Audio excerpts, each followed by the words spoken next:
Right, okay guys, welcome to another episode of That Was Year That Was. Now, I make no apology, I have actually reused some of the footage that I did for this video when I did it for the Spectrum. This is going to be 1983, and as you can see there, it's the Commodore 64 years.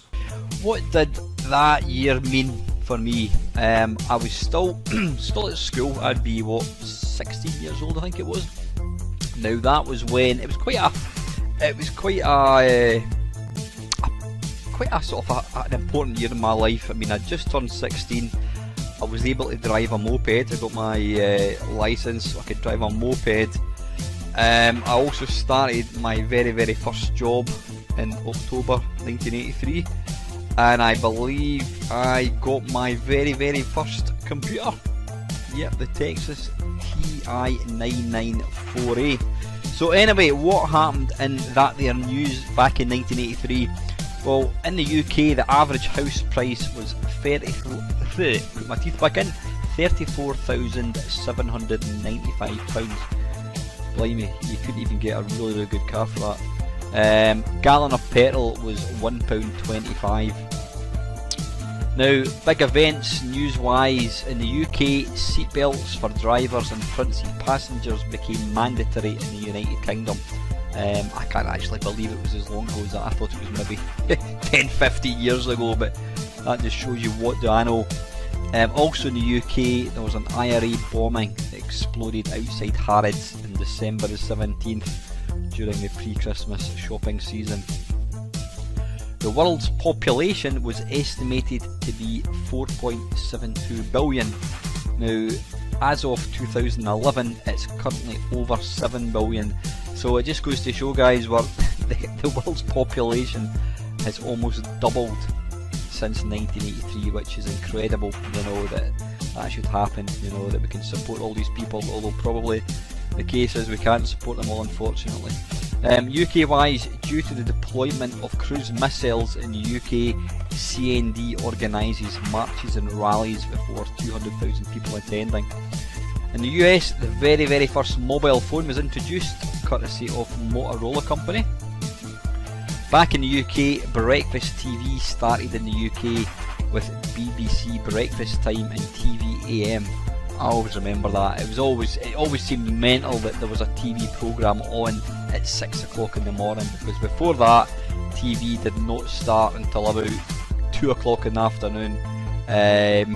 You got the Open University in the early hours, and that was basically it. So yeah, it was quite a thing when breakfast TV first started.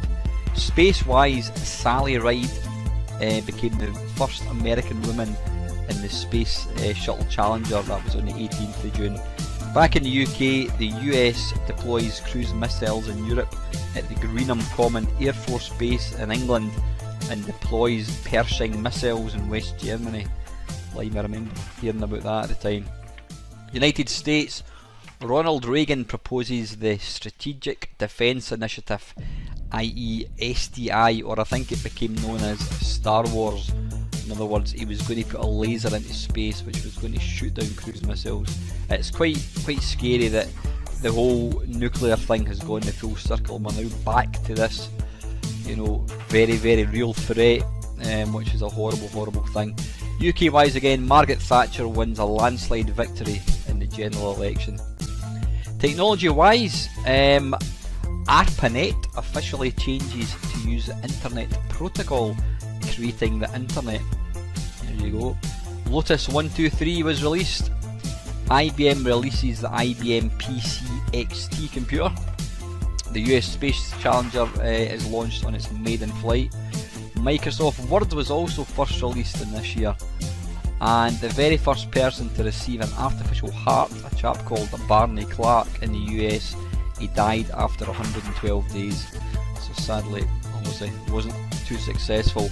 And Swatch introduced their very first watches. Now, music wise, what did we have? The top 20 music tracks. In fact, we'll just go for the top 10, I think there's more than plenty.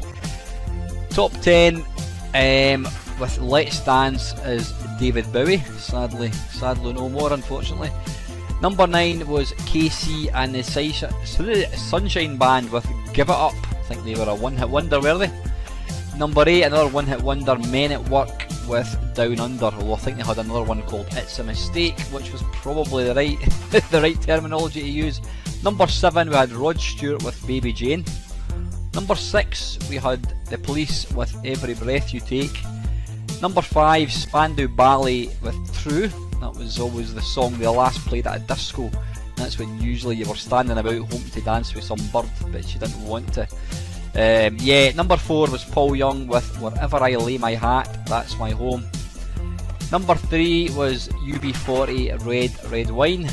Number 2, Billy Joel with Uptown Girl. And at number 1 was Boy George and Culture Club with Karma Chameleon. Now in that there cinema, I've not got these in any particular order, some of the best films in 1983. Now please don't post below and say you missed this one out, you've missed that one out, because there are hundreds of films released in a particular year, but just very quickly looking at them, Stephen, what's his name? John Carpenter's Christine was released. Educating Rita with Michael Caine and I can't remember her name. One we'd rather forget is Jaws 3D, an absolutely horrific Jaws film. As much as I love Jaws, that was absolutely god awful. Return of the Jedi, Scarface, Al Pacino, Christopher Reeve with Superman 3. Here's an unknown fact: I have never ever watched any Superman film, including the first one. So there you go. Now I remember seeing this film with Debbie Harry of Blondie fame, Videodrome. It was quite a dark film, all about videotapes and that kind of stuff. But I remember you get to see her tits in it, so that made it really worthwhile. Also, War Games was released again, quite a poignant film considering what's going on between North Korea and America at the moment. Classic The Meaning of Life, Monty Python. Tom Cruise with Risky Business. Flashdance, classic Dan Aykroyd and I was going to say Billy Murphy, Eddie Murphy, Trading Places, and the wonderful National Lampoon's Vacation. It was also released as well. So anyway, right, let's crack on with the important stuff, and that is some games. These are not in any particular order, it's just some games that I'm aware of that I loved back in the day. So let's take a wee look, guys.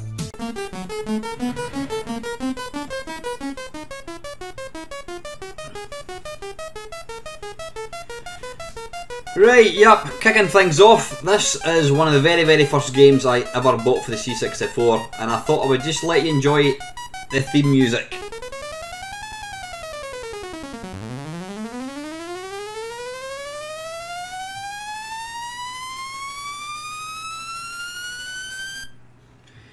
Yes, this is a Brasco Golf. You can see there, written by A.F. Hill in 1983. Now, I remember being absolutely gutted when I got this game. It is that bad. I can't even remember how to play it. Do you wish to load a game? Now, that's quite unusual, having the ability to load a game. No, we don't want to load a game. Nope. How many players? 1 or 2? We'll just go for 1, thank you very much. What is your handicap? I don't listen very well. I can only do one thing at once. Alright, okay, that'll be... Oh no, I should probably go for, I don't know, 24. How many holes up to 18? Well, we'll go for 18, but we're going to play 1 probably. Press button or return to continue. Right, now here you go. You can see there the wind is northwest. The speed of the wind is 15. Club is, we've got a 1 wood. Now I think... Yeah, left and right changes the club. Now the hole is 351 yards away. Now it's got the most awful control system, direction system. What we want to do here is... how do you get the... How do you get the map? I've got no idea. Right,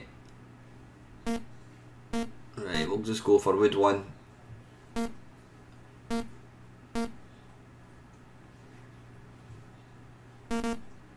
do you change direction? Right, there you go. Now this, yeah, you can see you are, where are you? Right, you're, I was going to point in the screen there, you're the little brown bit, kind of about 4/5 of the way up at the top, with a little black dot, which is the ball, I think. Now the green is down at the very, very bottom. Now, you know, not unlike any other golf game, you don't point where you want to go. You've got to physically work out the angle. Now this is where those that paid attention in arithmetic may have an upper hand. So let me think. Up the way would be 0, 0. 90 degrees. It's going to be 180 degrees, which is going to hit me all the way down. So it's going to be 180, I don't know, plus 90, 270, so it's about 100, I think maybe 200, something like that. 200 degrees, I mean, it's ridiculous, a ridiculous control system. Press the fire button, and then what you do, yeah, you can, now, that would actually be quite good. You can hold the joystick left and right. That'd actually be quite good if you could hit it, but no, what you do is you have to draw it back and then press fire.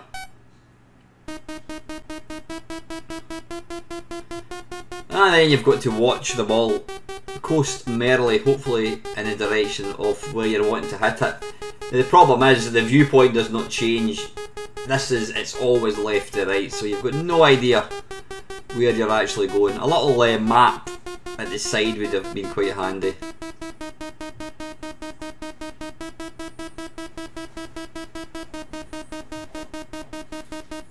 You'll see there the tone of the noise changes as the ball. Mame calmly walks to the ball. Looks like I've been on a diet. Well, that's not a bad shot actually. So you can see there the ball is now just to the right hand side. So what I want to do is I want to hit it. How far am I away? I am... no, wait a minute. So it doesn't even tell you. It doesn't even tell you how far away you are. You've just got to figure it out. So I mean, it's still showing the yards as 381 yards. So I'm going to assume I want a, I don't know, a 9 iron. It looks like that's all I can go for. There's no pitch wedge. Now I want to hit it directly to the left, so it's going to be excuse me, it's going to be 270.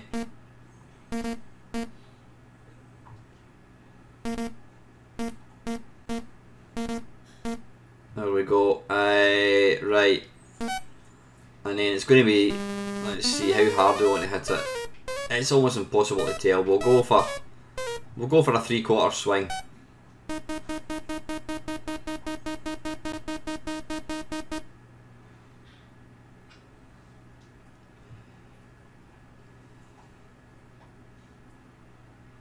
Hey, on the green. You know what? I think this is about the best I've ever played. Right, okay. Fire button, right. It's exactly the same. The putting is the same as hitting the ball. You've got to work out the angle. The distance, again, it doesn't even tell you the distance. Now, I assume... How do I know? What do you mean distance? Right, you can see there 30 yards with the ruler, so that's about... I don't know, about half of that, maybe just slightly more, so 16 possibly. Now the direction, blimey, it's going to be not 90 degrees, not 180, so it's going to be 135 possibly.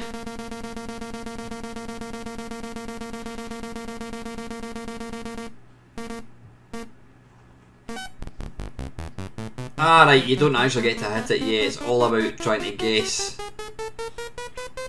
So when it says distance, it actually means get in! Right, distance is going to be 3, I'm assuming. I have no idea, I mean it's a complete guesstimate. Direction's going to be 350 possibly.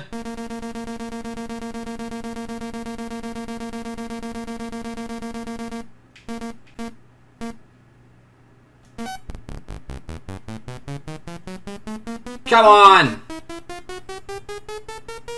Get in! Get in!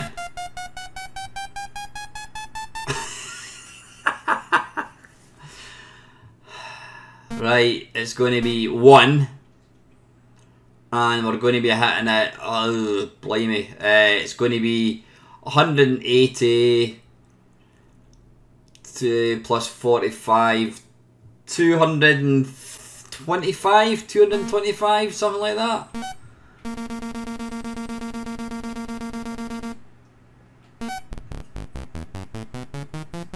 Come on, get in! That is in. That is in. Yeah, you can see there it's not quite leaderboard. That is a Brasco Golf. Pish. Right, this next one is an absolute Stonewall classic indeed. It's one of my favourite C64 games. This is Attack the Mutant Camels by Lamasoft, programmed by legend Jeff Minter. Now, depending on where you live in the world, this will have different names. I don't know why they insisted in changing names. This game was influenced by I think it was Empire Strikes Back on the Atari 2600. I'm sure it was. Now, hang on, I just need to quickly change the. Need to swap the joysticks. Alt J. And let's go.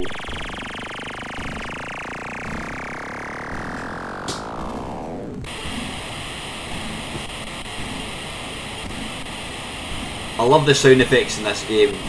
You've got the ominous sort of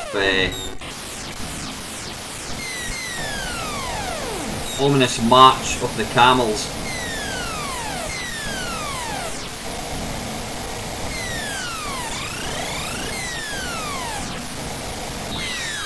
Now you have to you've got to shoot the camels. See the grey part at the bottom of the screen. If you're down there, shots don't count, you've got to be above the grey part. Now every, is it 4th missile you get a kind of heat seeker. So you have to be very, very careful.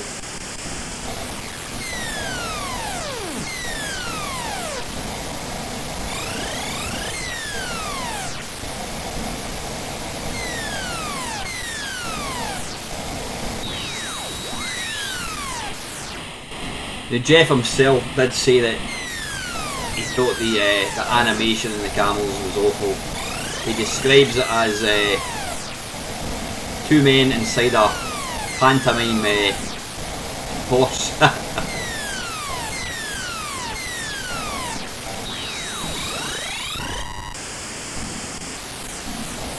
The bonus does go up. You can see there in the middle, this camel is worth 1600 points.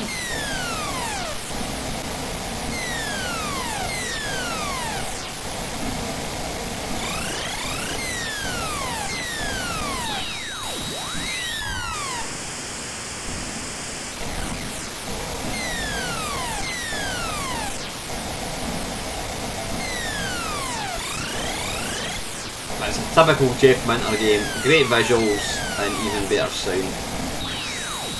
And now you get a little penny dodging section, which can be quite tricky if you're not careful. There we go.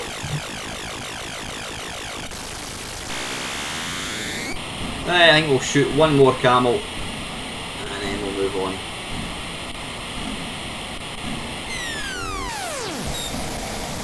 There is a technically better version of this on the 8-bit Atari, but I just find it really uncontrollable. I prefer this one much, much more.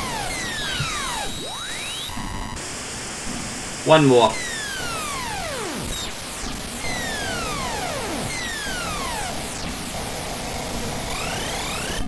Ah, bollocks. Listen, that'll do. That is Attack the Mutant Camels. Right, next up is Arcadia. This was released by Imagine Software. Now, I did do a look at this game a couple of weeks ago. I think it was a face-off kerfuffle. I would say that this is probably Imagine's best game on the C64. Now, that is absolutely saying nothing, because every other game is absolutely shit.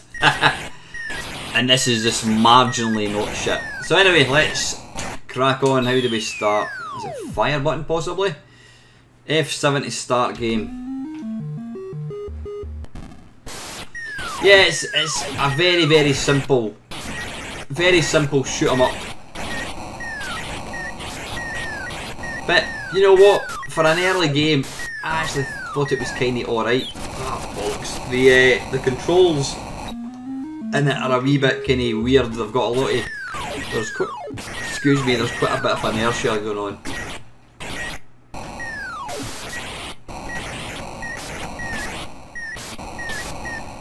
Now what you need to be careful of, you'll see at the very top, damn it, at the top there's a time. Now when that time gets to about 10 seconds or whatever, the baddies that are still on screen just drop to the bottom of the screen really fast. So what you want to try and do, you see the number of bullets that drop make it very difficult. Yeah, what you want to try and do is have, before it gets to 10 or whatever it is, only have one baddie left, because if you've got a lot on the screen, you've got absolutely no chance of avoiding them.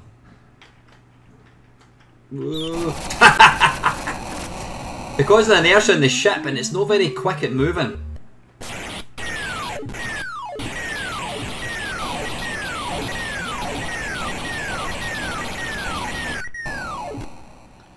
What I want to try and do is get above that if I can. Like so, and you'll see there when it gets to about 10, it'll just go jump. There we go. Right, level 2.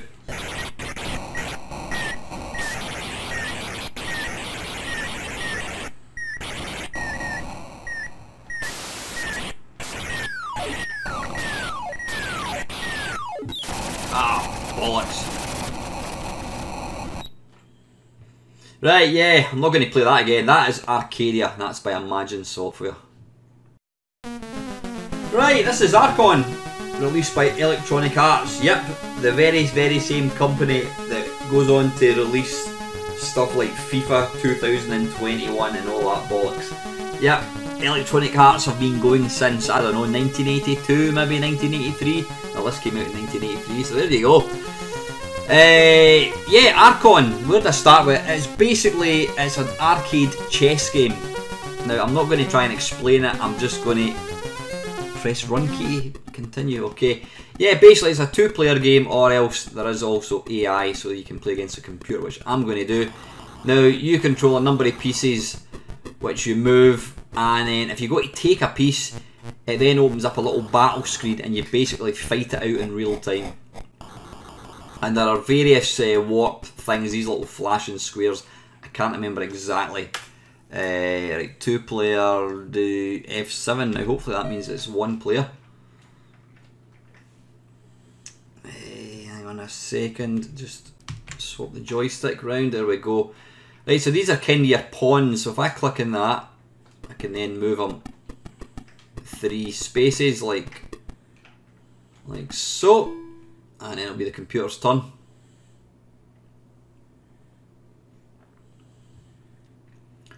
Or is this set to 2 players? Ah, balls, I think it is. Right, jump. Right, okay, this is now a 1-player game, so I'll just start again.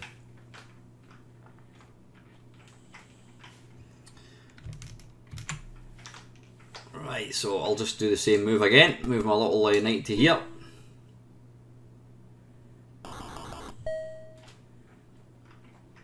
It looks dull, but trust me, it's a great game. It was especially good fun when you're playing it, you know. Now there we go. He's he's conjuring a spell, and he's basically warped across. Now what will happen here is I'm now controlling a little. I don't know what he is. Ah, bollocks! I'm dead. Right, what I'm going to do is I'm going to use the Phoenix to take care of him, hopefully. Some pieces move really fast. Some move slow. Ah, damn it. This guy's quite hard to kill actually. So it's, you know, it's all about getting a kind of fine balance. You don't want to go in willy-nilly and just kind of try and take over any player. Right, I'm going to use my wizard, which I think is probably the strongest piece in the board.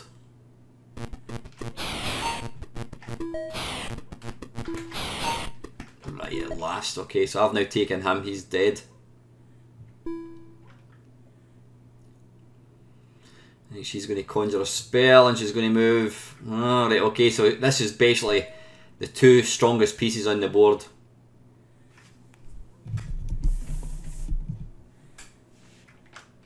What's happened there? Why did she... That's strange, I don't know what happened there. Did she reduce my energy or something, possibly? Not quite sure. Right, let's... Archer versus one of...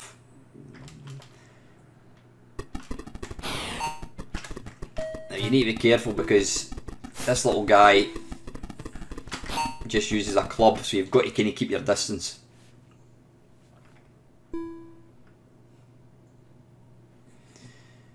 So she's summoning an elemental, which looks like a big jobby. Right, he's going to try and attack my knight. Now I can't remember if you lose your knight if it's game over. I honestly can't remember.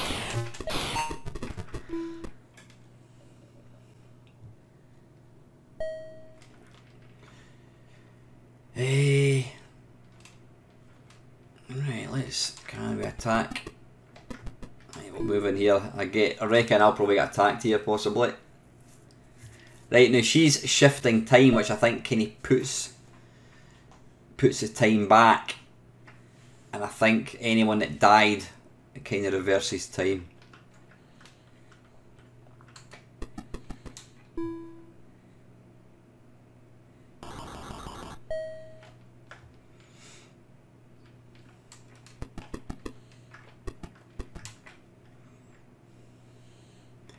But, you know, it looks really, really simplistic. Trust me. It's an absolutely superb game. It's really addictive. And even as a one-player game, it is great fun.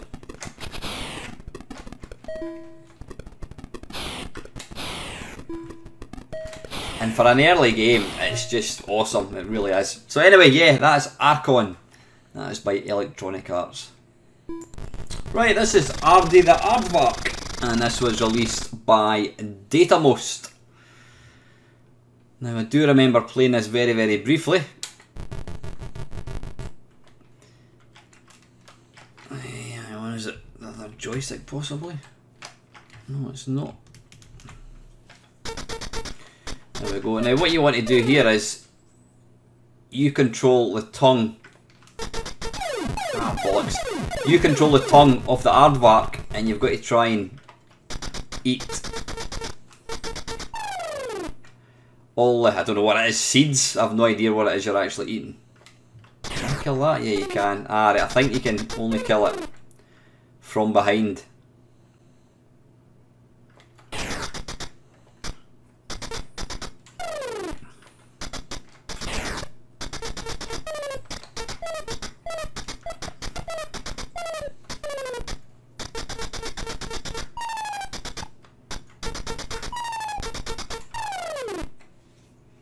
There's a big spider, I don't think you can kill that, I'm not 100% sure, I would imagine.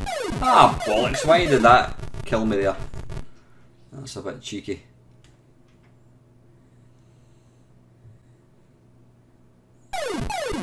Right, I don't know, maybe you've got to...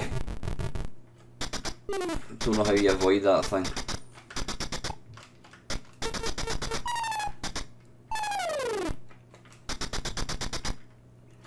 Ah, right. In other words, you've got to have your tongue out. Ah, I don't know how you're supposed to avoid that thing. That's a bit rubbish. Now this is based on... There is an arcade game that is quite similar to this. I can't remember, is it... No, I don't know what it's called. There is a game, an arcade game.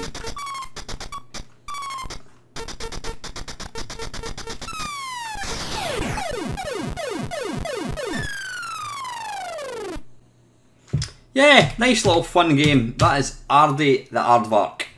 And that was by Datamost.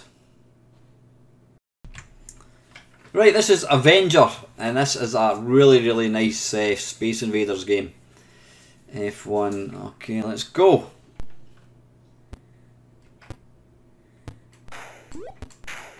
And the funny thing was, there weren't really that many Space Invader clones for the C64. I don't know why. I think possibly because, you know, when Space Invaders came out, it was one of the first games, one of the sort of first, it was probably the first really big, you know, arcade game. And so when computers came along, they thought, well, the public don't want to play Space Invaders. Why would they want to play this really old and crusty arcade game? Which is fair enough, but you know what? It's an absolute classic. But then maybe for a game to be regarded as a classic, there's got to be a bit of time passed. You know, back in 1983, you probably wouldn't have really wanted to play this game. Ah, bollocks, that's what you get for being greedy.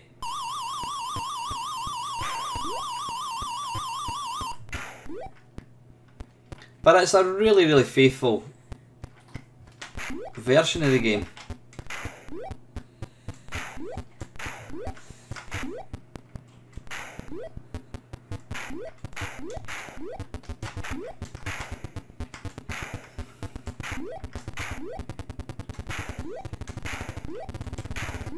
Hey, whoops.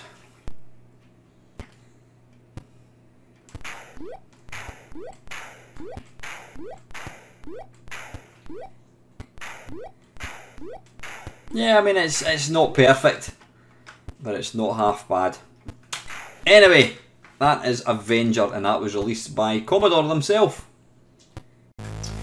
Right, this, from one classic to another classic, this is Aztec Challenge by Paul Norman.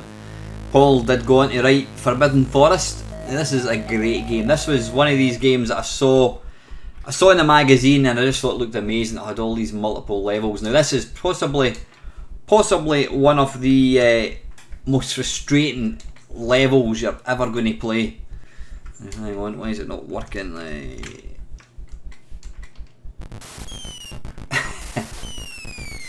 Yeah, this one here, you've basically got to duck or jump and try and reach the pyramids. And it looks easy, but trust me, it's not. Ah, bollocks.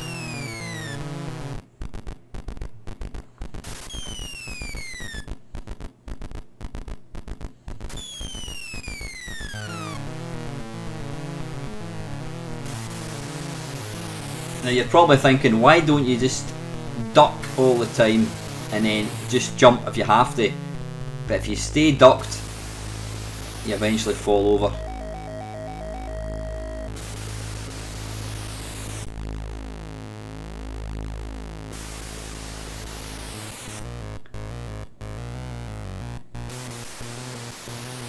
But you've really got to have good reactions.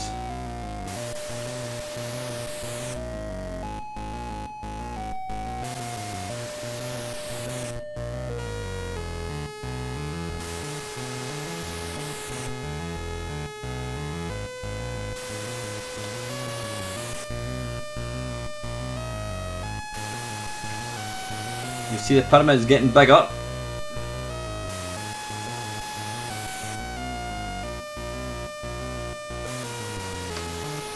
Oh, that was lucky.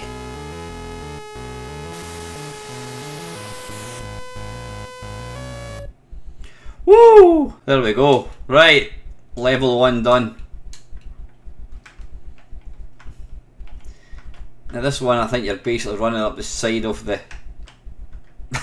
you're running up the side of the pyramid. You've just got to avoid the sugar cubes, or are they rocks? I'm not quite sure.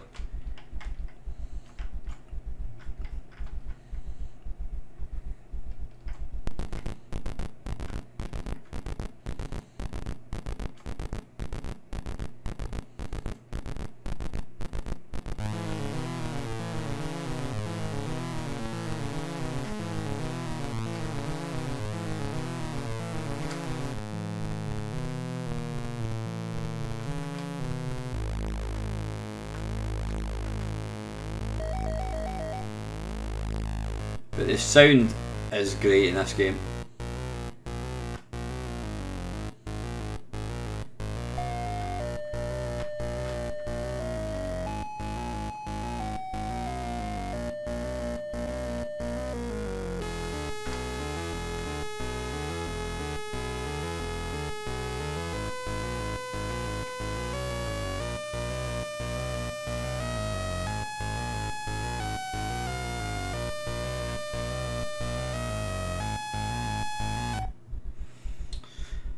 I think I remember this one. I think this is quite tricky. Right, see, basically you've got to run. You automatically run, and it's up to you to stop.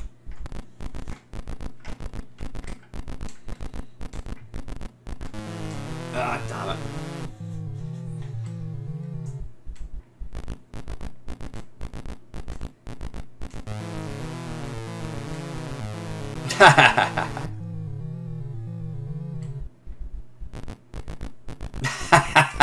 Yeah, it's all about having really quick reactions. Whoa! Right, anyway, enough of that. That is Aztec Challenge, but that is a great game. Really definitely worth checking out if you've never played it before. Right, okay, this is BC's Quest for Tires by Sierra Online. Fantastic game, this. And you play the part of, I can't remember what he's called actually, BC I think. It's a very, very simple game. You move the joystick left and right, fire button. If you hold down the fire button and hold it to the side, he speeds up. And basically you just got to navigate from left to right. But it's got these absolutely wonderful, wonderful cartoon graphics. I think this is based on a cartoon strip actually. There was a sequel to this called Grog's Revenge. I think I did do an 8-bit face-off kerfuffle not that long ago. Press up. When you press up, you can sort of move mid-air, so you can move to the side.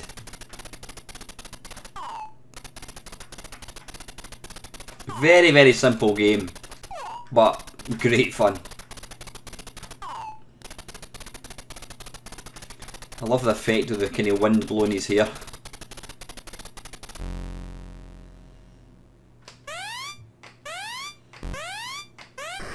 Ah, damn it. That was silly. I should have known that actually.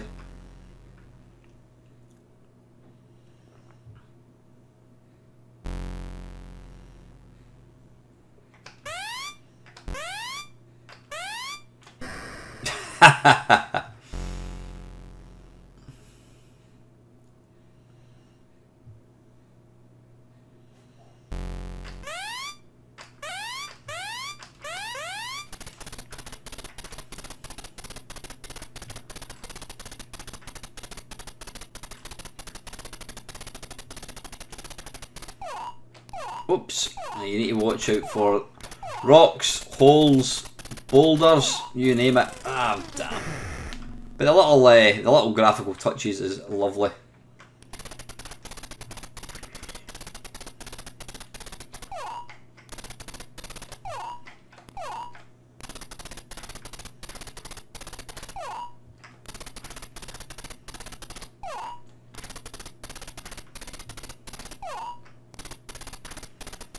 I think it also came out on the, in fact I'm saying I think, I know it came out in the ColecoVision, damn it. It also came out on possibly the MSX, but it also came out on the Atari 800 as well.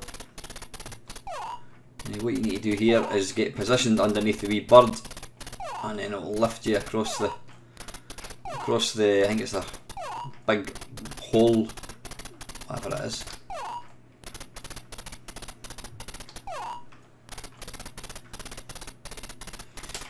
Stay underneath them.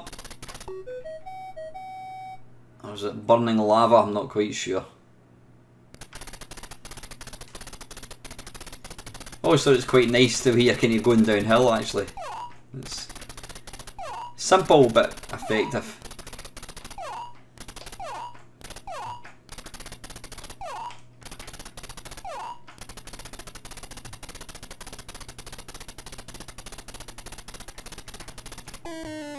Ah, balls. Alright, yeah, you've got to go really fast at that point. But that is excellent. That is BC's Quest for Tyres, and that's published by Sierra Online. Go and check it out. Right, next one. This is Beachhead. This is, again, one of my favourite C64 games. Granted, you know, it's just a series of mini games, and when you look at them now, you're probably thinking they're pretty awful, but you know what? Back in, 1983, I can't get my head around that this came out in 1983. When you hear some of the sound effects in this game, it's just staggering, staggeringly good. So let's go for easy level. Yeah, sound effects are just superb.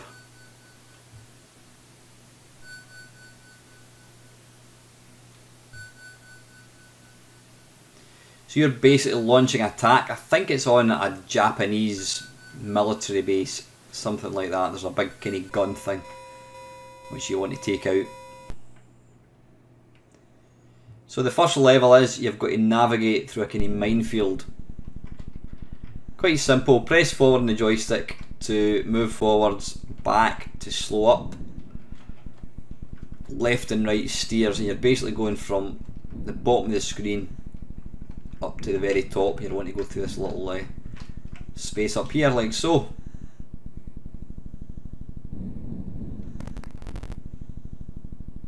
But yeah, I think the sound in this game is just fantastic.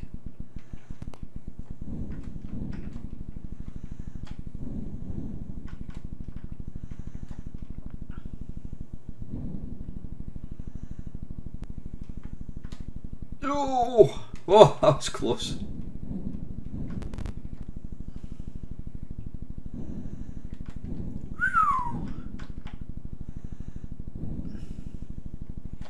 Right, what I'll do is I'm just going to crash so we can see what the next level looks like.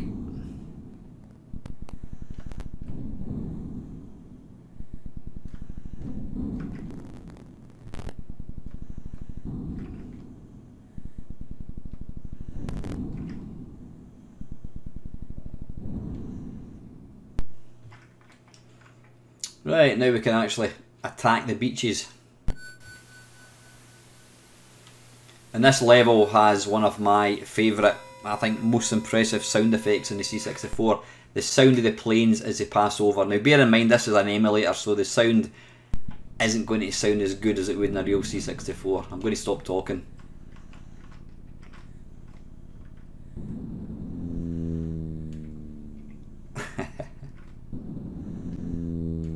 I just think that is awesome. It's so atmospheric.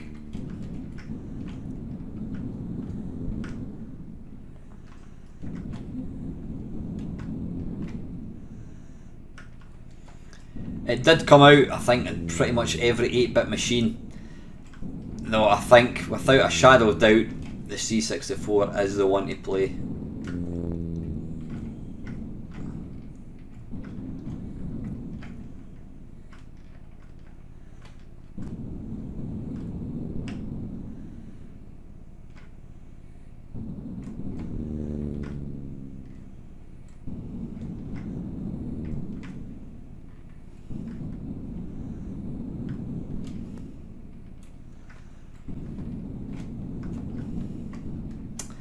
The next level is, oh here we go, I'll play a tiny wee bit of this level. You've basically got to try and destroy the enemy fleet. Now you do this by looking at the things. I'm 12, I'm 6, you take off the 2 zeros and divide by 2, so I'm 6 degrees short, it'll be 56.5.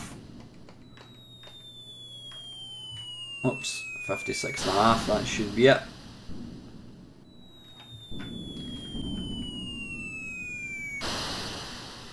44 short, so I am 22, so that's going to be 78.5. 78, you need to do it as quick as you can.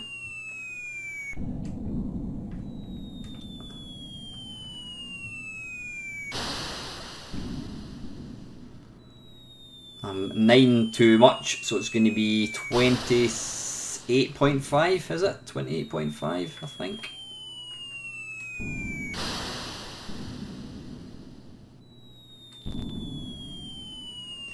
72 short, so that's 36, so that's 50, 64 and a half. Is it 64 and a half? How good are my maths? Let's see, I'm going to be confident and just go for it. Hey! Right, last one. 8 short, so that's going to be 72.5. 72.5, that should be it. Excellent. And the very last level is now where you actually...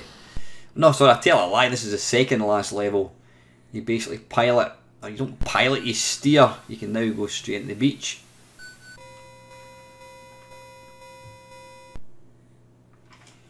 And you then have to try and navigate your tank.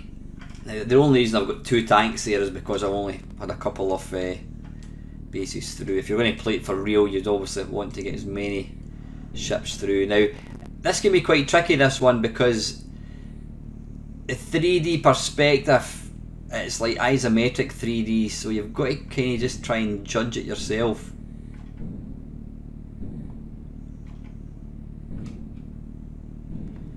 Now, there is a really clever little bug. Well, no, I'm saying clever. Interesting little bug. If you shoot a baddie, then the score pops up on the screen. Now, if you then repeatedly shoot the score, which I'm hopefully going to demonstrate. No, it's disappeared. If you then shoot that score, you see it said 800.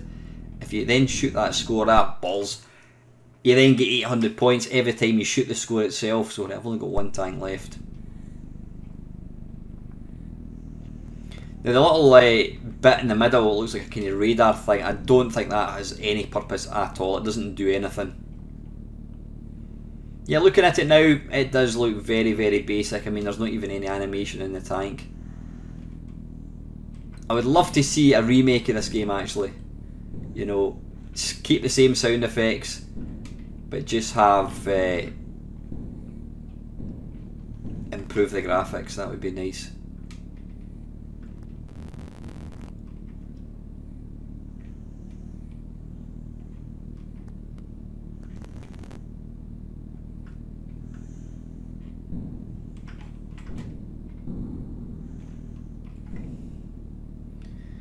This is always a tricky bit. Right, there we go. And you've got about, I don't know, 5 seconds to try and shoot as many of the little white targets as you possibly can before the gun turns and shoots. Yeah, that's Beachhead. Stonewall classic once again. Go and check it out. Right, this is Billiards by Commodore. You're thinking, oh my god, this looks awful. But you know what? I played a lot of a pool game called Hustler. And then it was about a year later I discovered this. And this is actually quite a good pool game. I can't even remember. I don't think it's got any one player game as such. Now how do we start it? Right, there we go. You've got straight pool, rotation, Let's just go for straight pool. How do you actually start? So, what you can do is you place the white ball where you want it. Press the fire button and then you control this. Press the fire button and then you can... You've got 3, you've got soft, medium or hard. Press the fire button. And then it will break. And yeah, I mean, it's very, very basic. At least the balls look round in this version. Pick object ball. Right, okay. And we're going to go for the purple into the middle bag.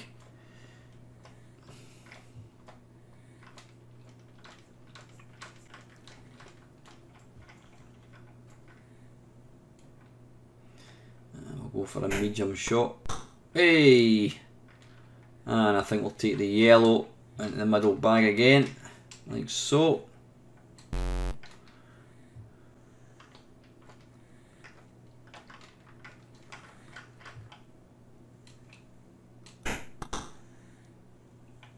So yeah, it's a very, very basic game, but you know, for an early 64 game, and it's probably one of the best. In fact, it's probably, well, there was a 3D pool game that came out on budget, well, maybe 4 or 5 years later.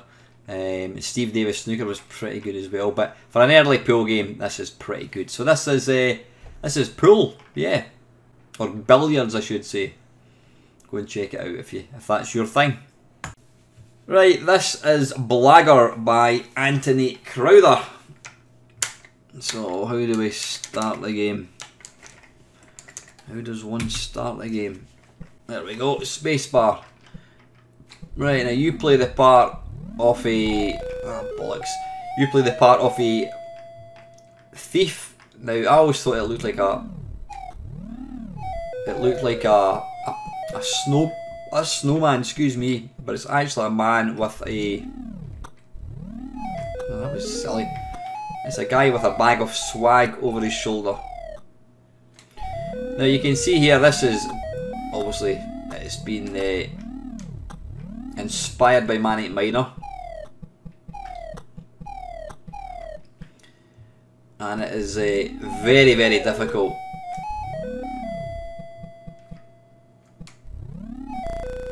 Balls. Yeah, it's ridiculously difficult. What I'm going to do is, rather than do the easy part, I'm going to see if I can do the hard part first.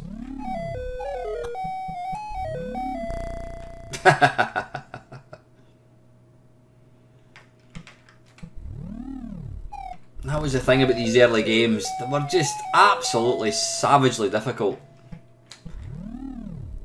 I would almost go as far as to say that this is just as difficult as China Miner.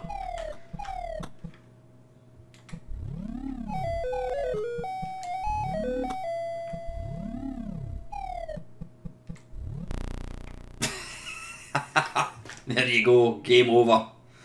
Let's have one more go, I think.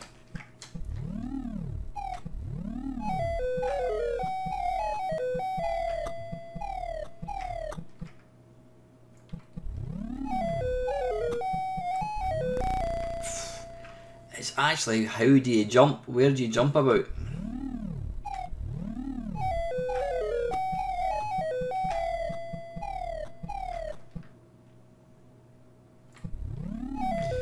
Do you jump really early, like that? No, evidently not.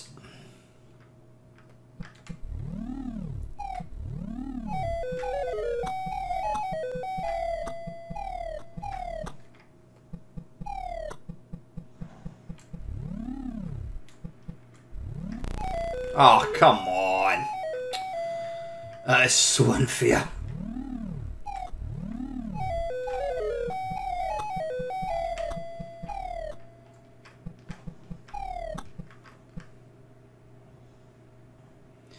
So what I need to do here is jump. Dearie me. Yeah, this game is absolutely brutal.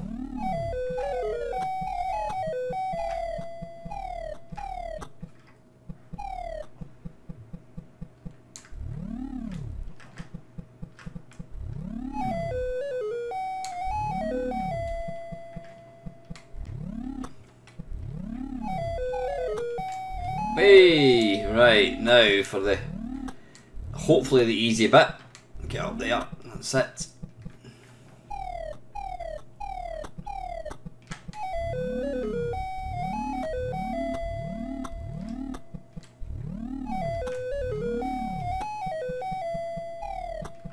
And the last, the last trick I was going to say is getting over that thing. Yeah, it's brutally hard.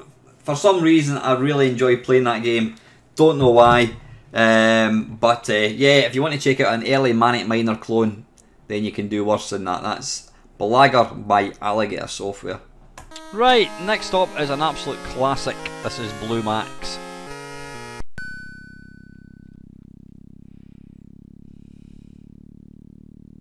Ah, balls. That's right, you have to, yeah, it's kind of, it's reverse controls. You press up on the joystick to move up and you pull back to go down.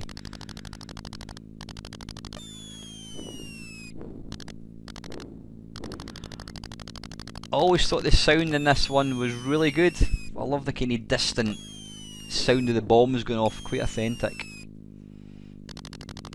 Always wondered if there's actually an end to it. I don't think there was. You'll probably find there's not an end to many games. You pull down, press fire button to drop a bomb, and just press fire button to use the cannon thing. To shoot down the planes, what you've got to do is you've got to be in the same height as them, and when you turn blue, that means that you're on the same altitude as a plane.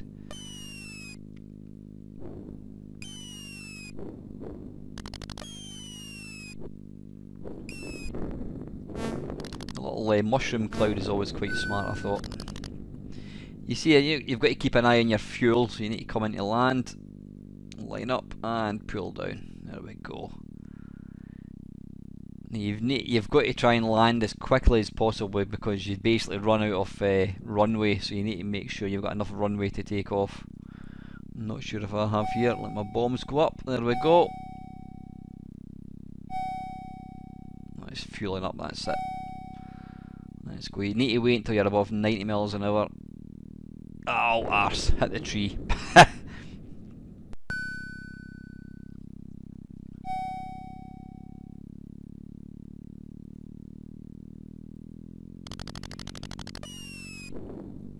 These little, I think they're little tanks. Obviously you've got trees, you've got tanks, you've got your buildings, you've got your little boats, you've got your bridges. You see there, far left, you've got altitude, speed. Oh, damn it. Don't press fire button when you're on the, not fire button. Don't try and press up when you're not moving, or else you just die like I did. Now a P appears when there's a plane coming onto the screen. I think W, is that wind, I think? I think it is. Which kind of blows you about a wee bit. Because that's what generally wind does. Bonus points are taken. Yay! Double mushroom.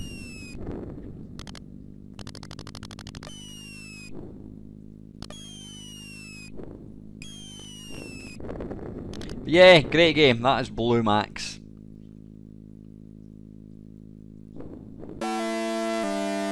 Right, next up, Buck Rogers. Or to give it its full title, Buck Rogers and the Planet of Zoom. Now I think this was based on an arcade game by Sega, I'm sure it was. Right, why can I not get through here? Oh, there you go, it just wasn't lining up properly.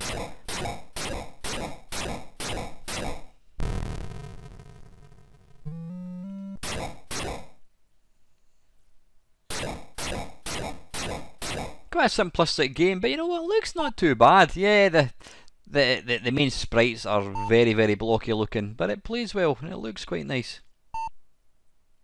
There is quite a nice kind of pseudo 3D effect to it as well, I think.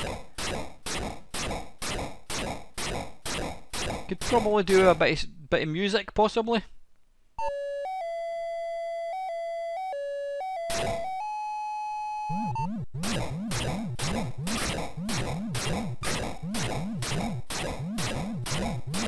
Yeah, sprites are mega blocky. I remember thinking that at the time. I thought they looked blocky, even back in 1983.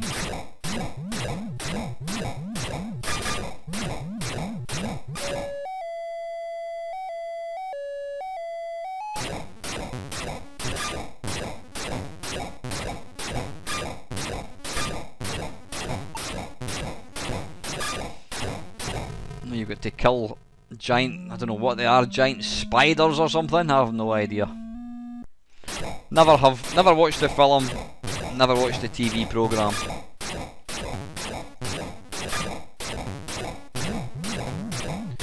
And I think these little planets at the top, that kind of shows you how many, when you're going to get to the next level.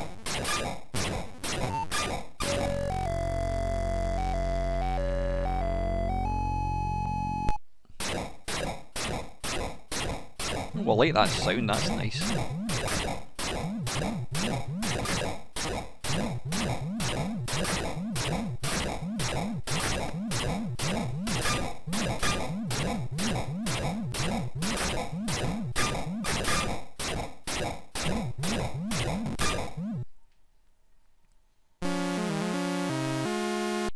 Yeah, there you go, that's Buck Rogers and the Planet of Zoom.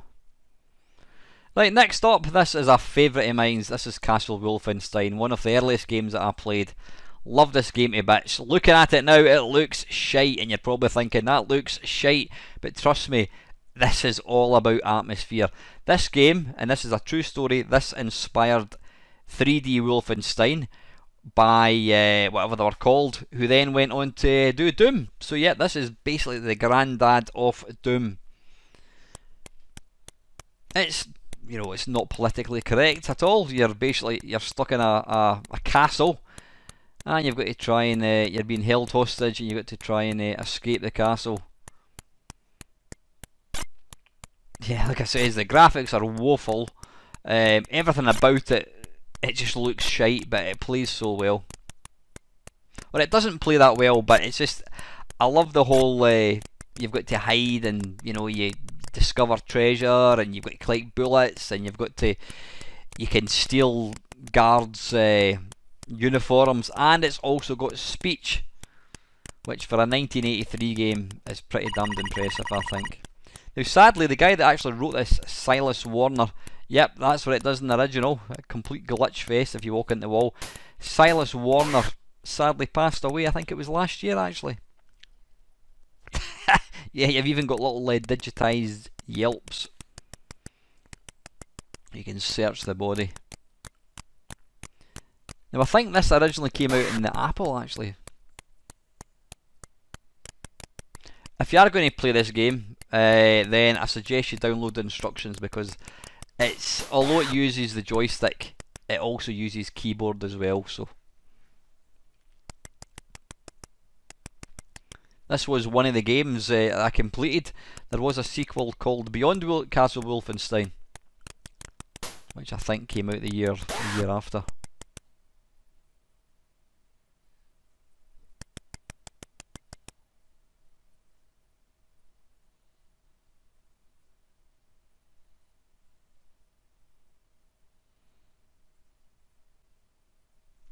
So yeah, this is, like I say, this is a precursor to the Wolfenstein games that you play on your PS4.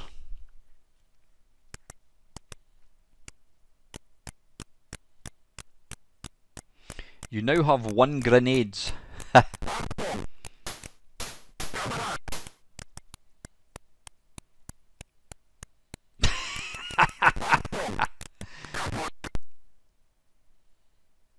Ah, bollocks. Listen to that speech. Awesome. That is Castle Wolfenstein. Right, this is Congo Bongo, which was a conversion of the 1983 Sega game.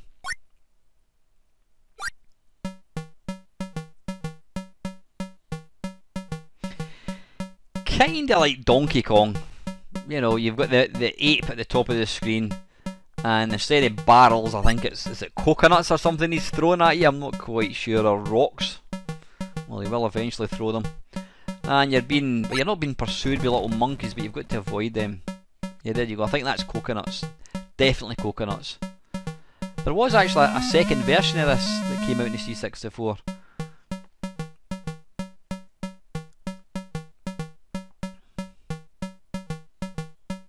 But it's not a bad little game, it's not a bad conversion.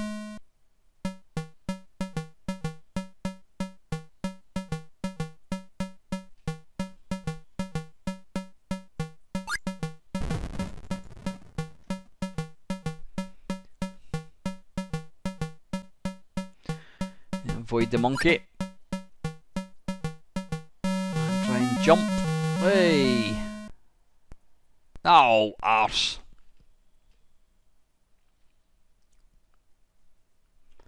Right, let's try again.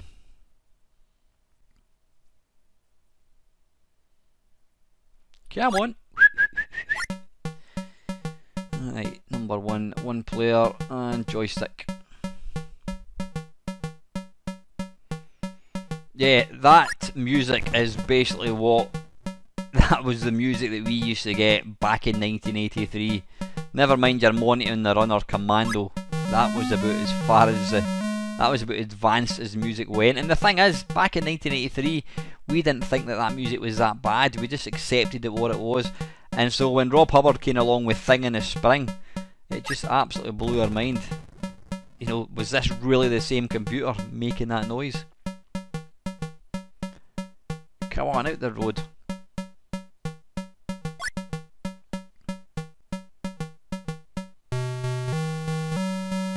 This time. Hey!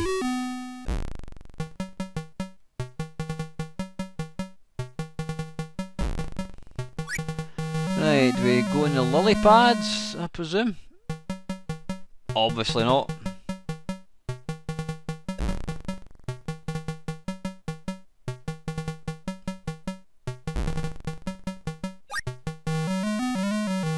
See across the far side of the river, Donkey Kong is relaxing to a fire.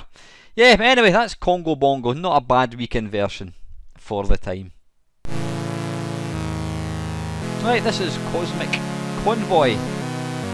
This was written by the company that went on to do Pipeline, Super Pipeline and Super Pipeline 2, which is one of my favourite games of all time.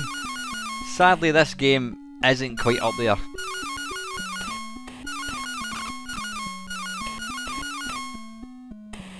I'm not 100% sure what you're actually supposed to be doing here. I don't know why you're controlling 3 ships.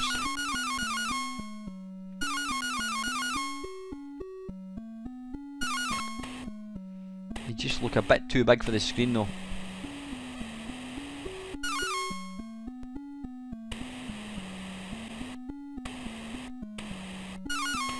Right, I appear to have no score, so I'm not quite sure what I'm supposed to be doing here. Is there something I've got to shoot?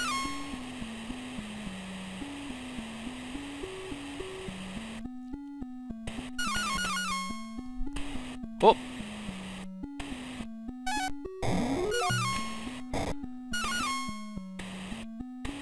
Look out, we are hit. Oh, well, I've got some points at least anyway. Yeah, it's a bit shite, isn't it? Graphics are way too big. Don't know why they insisted on making them that size.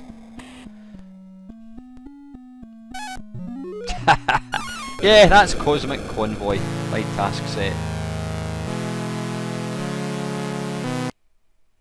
Right, next one is Crazy Kong by Interceptor Software. Now this game has fond memories. I use the term fond very, very, very loosely. It's got fond memories because it was the very first Commodore 64 game I ever bought. Indeed, it was the very first Commodore 64 game I ever actually got to play. Is it any good? You can be the judge of that. So anyway, let's go. Press any key to start.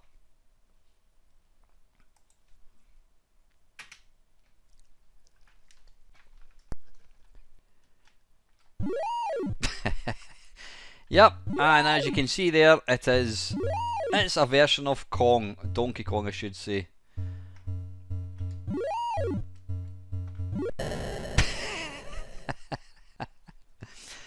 Suffice to say, considering it was the very, very first computer game I ever owned on the C64, I was bitterly, bitterly disappointed with this. Even in 1983, this just seemed awful. Now what sets it apart from the normal Crazy Kong or normal Donkey Kong is, with this one, you never know when the hammer's going to disappear. And secondly, why did I die there? No idea. Secondly, you can climb ladders with it as well. It's got the most atrocious graphics you'll ever see. I mean, you look like some kind of demented flea. Looks nothing like a person. You can see there, you've got the hammer, but you have no idea when it's going to disappear. Now technically, because I've just picked up another ladder, it should give me some decent time, but how is it going to... Yeah, this is an absolute travesty of a game.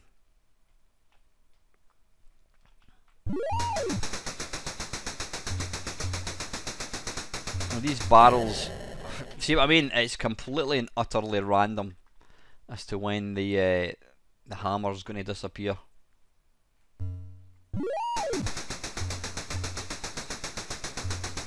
The thing is, this was back at the time when virtually any game would sell, you know. This was such a new hobby that having any sort of... Come on! Why is it not taking me to the next level? Why have I died there? Bloody hell, what an absolute pile of shite. Crazy Kong by Interceptor Software. Next. Right. As if Crazy Kong by Ian Gray wasn't enough, the next one is Cuddly Cubert, or Cuddly Cupboard.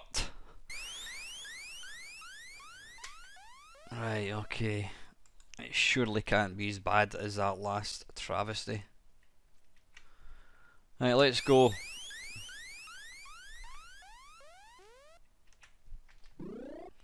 Once I've got the joystick configured. Ouch. Now, to be fair, as far as... bloody hell. As far as... as far as Cubert games go, there's not a lot wrong with this. It's actually hard to believe that this was programmed by the same guy in the same year.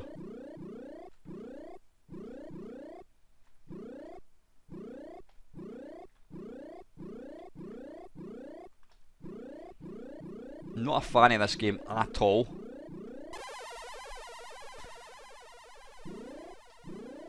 But yeah, this is like... It's like night... Oh, come on, no way. It's like night and day, honestly.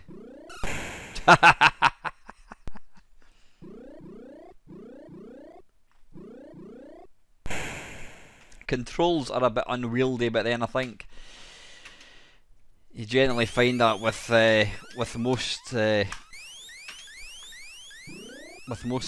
Cubert games, you know, the controls, because you're kind of jumping diagonally, it's a wee bit fiddly. Oh, arse.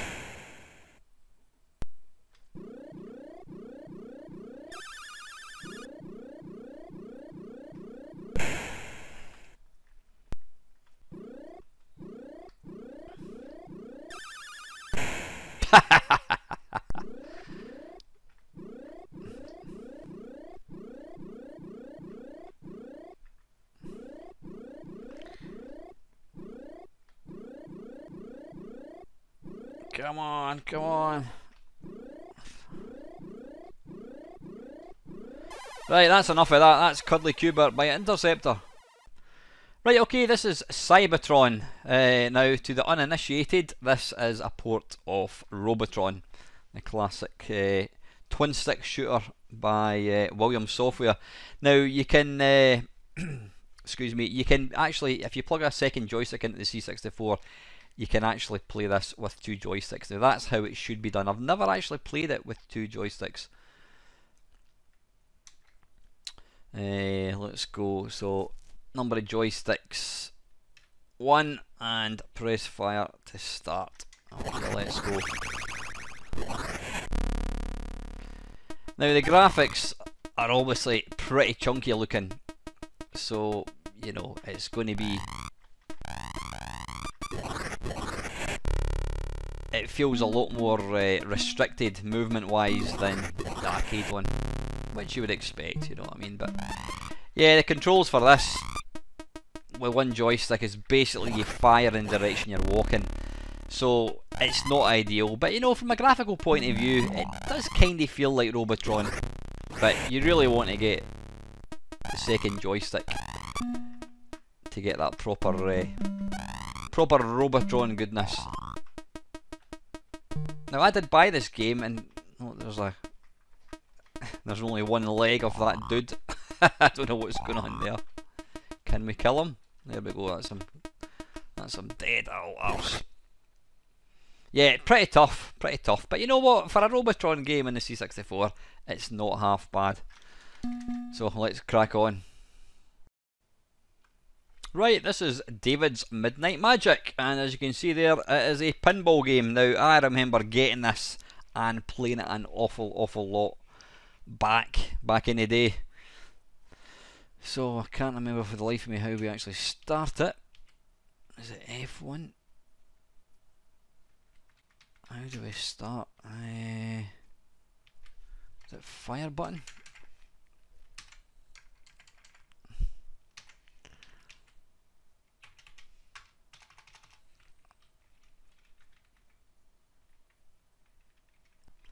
Ah, hang on. Right, there we go.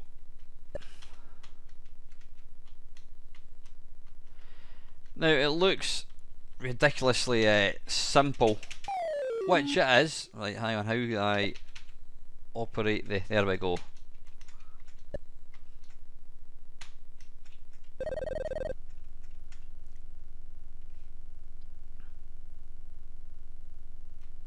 Ah, right, okay, that's a sort of that keeps the ball. Yeah, I mean, for an early pinball game, this is great fun. Yeah, I mean, look at it. Looking at it now, it's only taken up a tiny little part of the screen, but you would not believe how much me and my mates used to play this.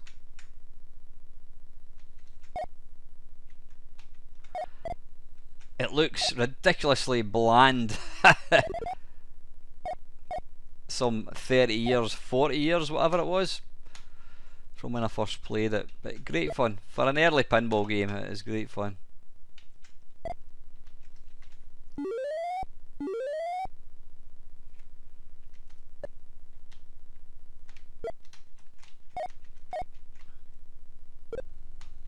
Oh, balls. Yeah, it's got, I don't know what it is, it's got a really nice feel to it when you're playing it.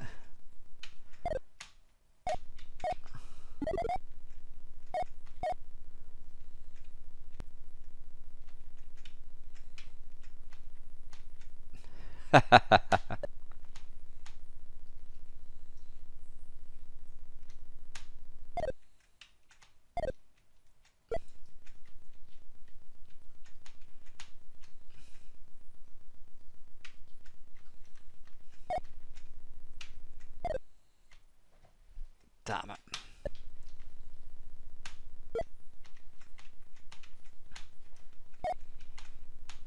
Yeah, looking at it now, it looks like it's half finished, but trust me, the amount of time that we put into this game, you would not believe. Great fun. Anyway, that's David's Midnight Magic. Go and check it out. Trust me, it actually plays better than it looks.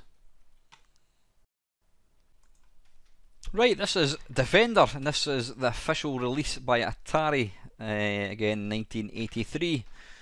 So let's go.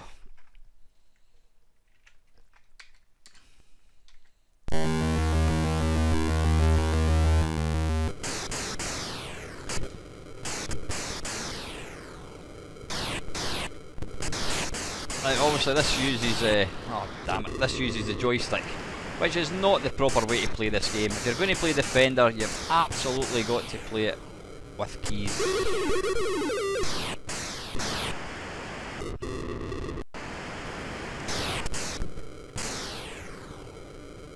Scrolling is quite nice. Oops, that is it.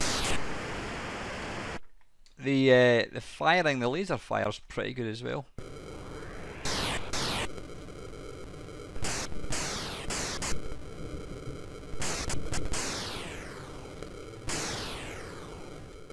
And it's certainly a lot easier using the keys, using a joystick. But like I said, if you're going to play it properly, you've really got to play it with keys.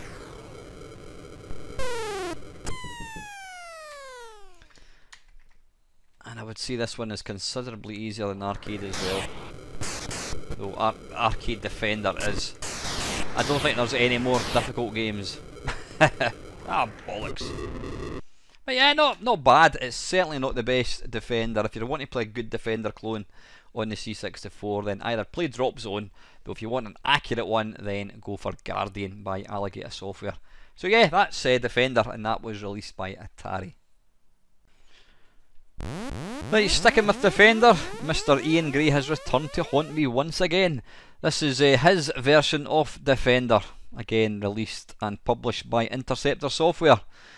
So let's see if it's any good or not.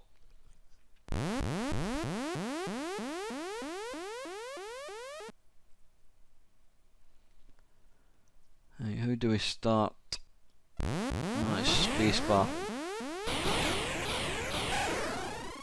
Oh, right, it is sluggish.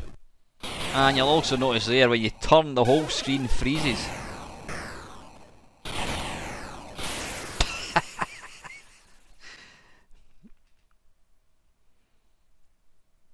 He's got the ship looking not too bad, and the firing, the laser, that looks not bad, that looks not too bad. But the scrolling is abysmal. Whoa, and the fact is your ship just moves too goddamn slow. Defender's a fast-paced game, you've got to be able to move quickly. Let's give it another go. You can see there, they called it Defender. Back in 1983 there was no such thing as trademarks. Well, there were, but you know, back in the software industry days, the early days, nobody really gave a monkeys about it. So you could bring out your own version and simply call it Pac-Man. And that's what a lot of companies did because they weren't sued. But yeah, this is just utterly shite. But back in 1983, people were desperate for software, and they would pay money for anything. And unfortunately, some companies like Interceptor Software, they were quite happy just to make really substandard games and, you know, charge full price for them. So this is woeful. Yes, that's Defender, and that is by Interceptor Software.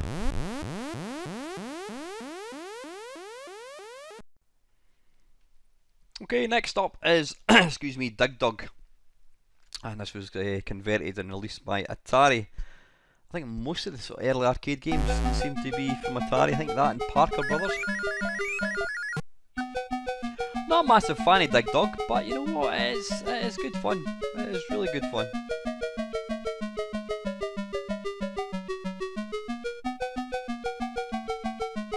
Music is a tad repetitive, as you can probably tell.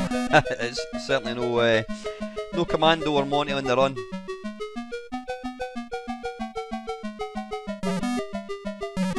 Ah, balls.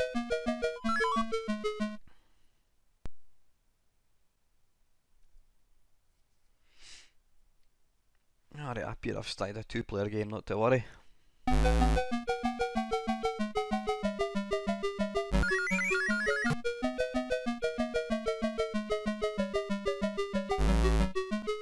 A sequel to Dig Dug in the arcades. Dig Dug 2, I'm sure it was called. Rather imaginatively. But yeah, an absolute spot-on conversion. I mean, it's, apart from the graphics being slightly chunkier, they look the same, it sounds the same, it plays the same, so yeah, really good conversion. Can I get him? Nah, too late. And he's gone.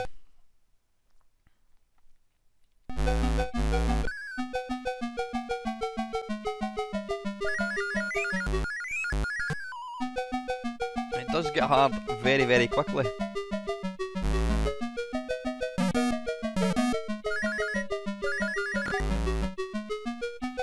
I'm dead. Ah!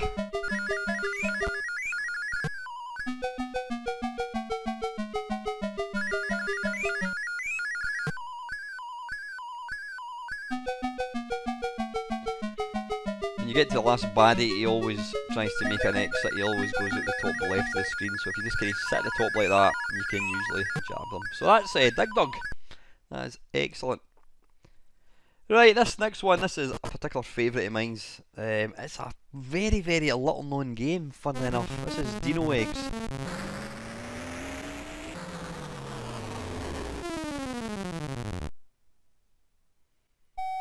Now, the idea of this game is you are a scientist who has stumbled into some sort of a space continuum. Continuum? Is that the right phrase? And he's basically back in the land of the dinosaurs.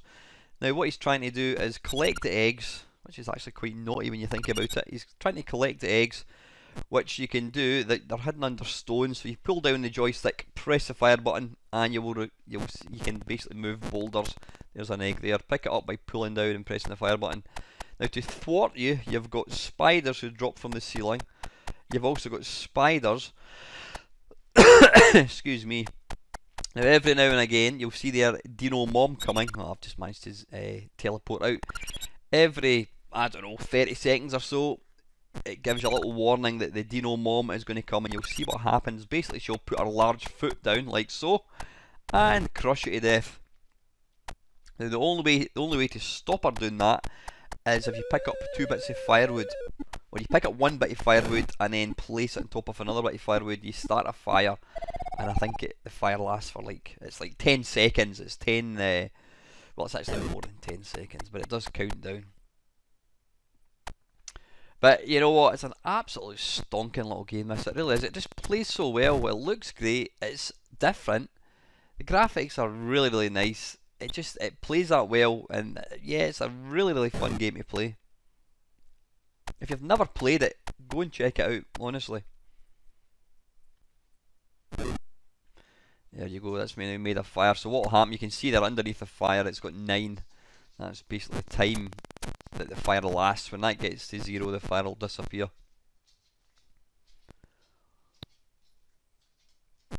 Now if you pick up the eggs, you take them to the little teleporter, and you pull down, and that basically transfer the eggs back to current day. Now if you leave it too long, the little egg hatches, as you can see there on the second platform. You've got this little cute dinosaur. I mean, the graphics are fantastic, you know, look how detailed they are.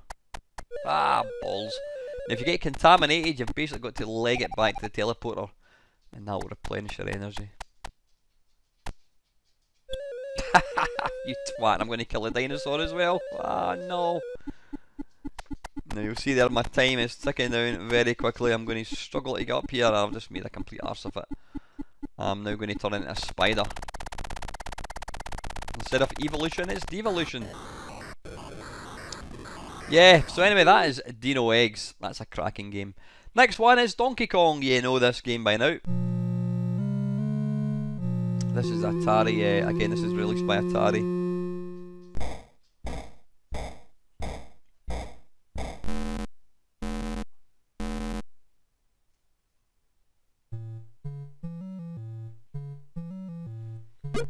Now this is very, very faithful to the original. Yeah, Mario looks a bit kinda stretched, but it does play really well.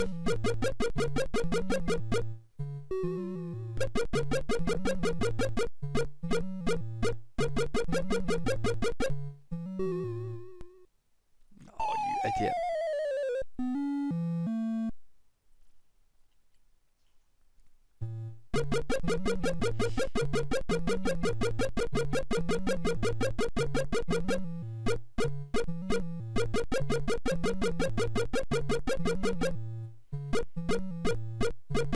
I think it's slower than arcade, which is no bad thing, because it does mean it's very, very playable. And it's certainly easier, although you wouldn't think so looking at my gameplay. It is easier than the arcade one. Just because of speed, I think, more than anything.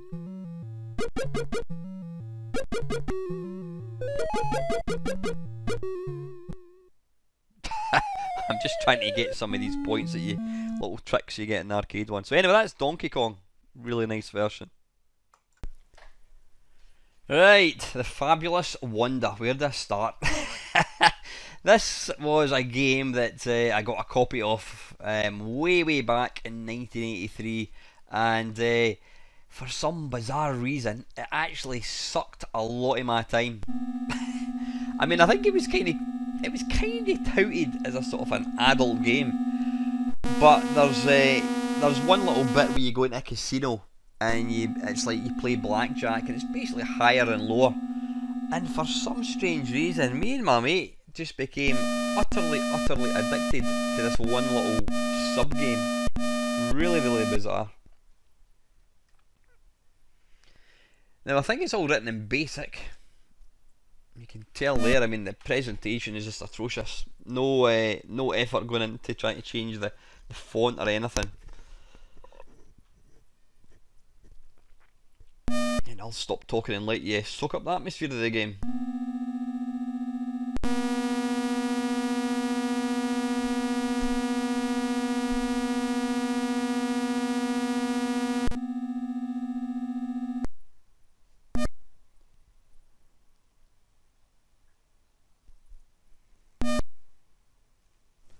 There you go, you're trying to find the secret of life, the universe, and everything, and it's only wonder that knows it. I mean, looking at this now, it's just shit beyond belief. I mean, you know, but it's bizarre, you know, when if you go back to 1983, when you first got a computer, you just took every game at face value, and the fact that you had any games to play, you were really happy. There you go. Yep, that's Wonder Industry Rest and Recreational Centre for Starship Cruise, and you've got to basically make as many claims as possible. Now, apparently, yeah, you need to raise so many to meet Wonder, but apparently it is actually impossible to complete the game. I think it was Lacosa that told me that. So this is me in Highsville Teleport Station. I've not got any collabs. Now I can play this arcade game.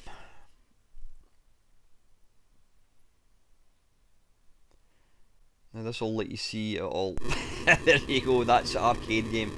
The idea is you're trying to avoid what look like fox heads or something, I don't know, and you're picking up little dollar signs. But I mean, how basic can a game possibly be? But like I said, I spent so long playing this game, it was oddly addictive.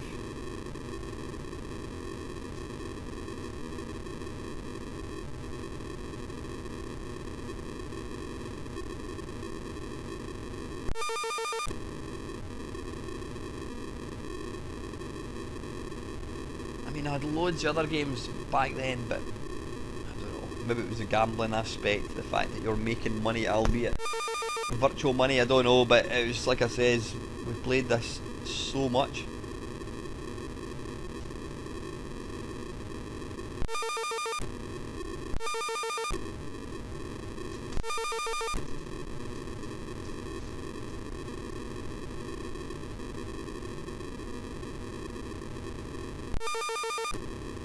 I think this bit just goes on and on and on and on and on until you eventually crash into one of the heads.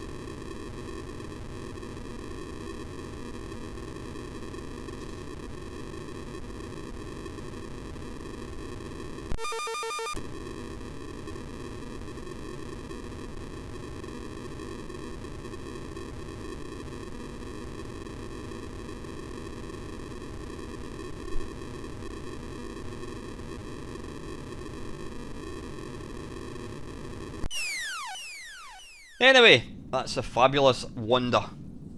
Right, next up is another early game that I had. This is Falcon Patrol, and thankfully that is a lot better.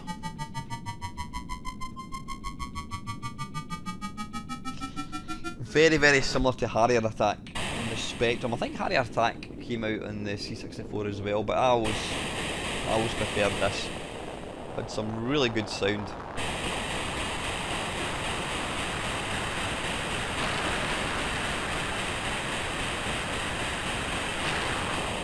Quite a simplistic game. Basically, take out the aeroplanes because they'll try and bomb your bases.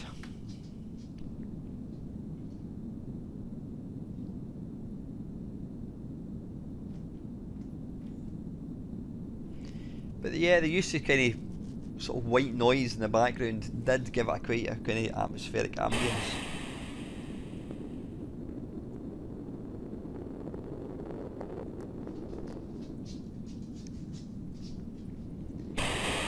Come. Quickly turn around and chase him if I can.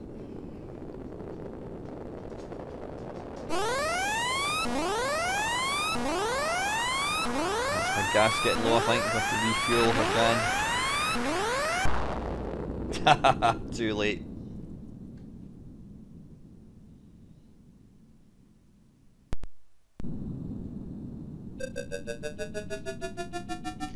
Just hearing that noise of the fuel going in just takes me right back. It's weird how, I mean, they say that it smells take you back in time, but sounds as well really does that.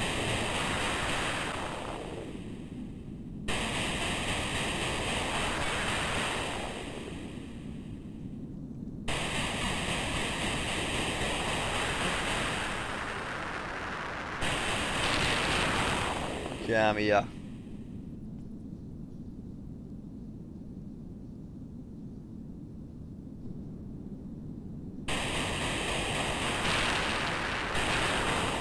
But yeah, it's like I said, it's quite a simplistic little game, but it's really good fun, and it does get pretty tough.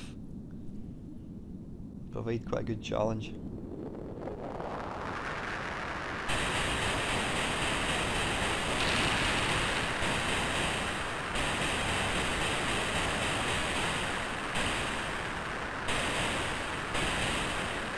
Come here.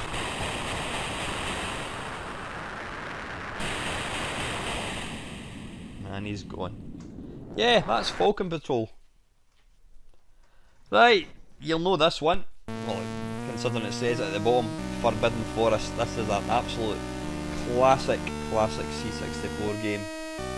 I remember when I first got it, I was quite disappointed with the blocky graphics, but it very quickly drew me in with the music and even the graphics. You know, it's a fantastic game, so atmospheric.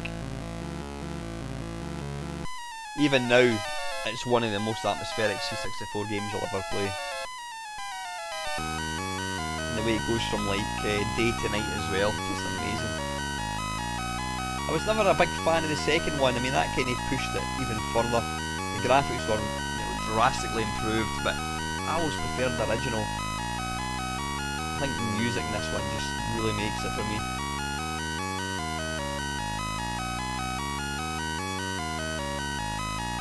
The graphics of your character are utterly horrendous, but like I say, you soon see past that. Look at these spiders, they're horrific.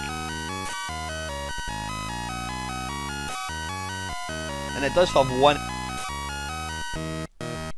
Now this little bit here is really annoying because every time you clear a level, it does this. He does a little dance as he kind of puts his arrows into his whatever it is.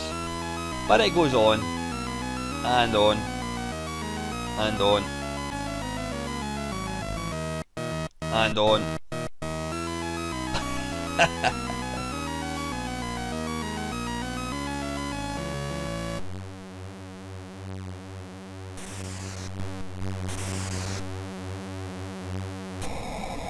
Yay!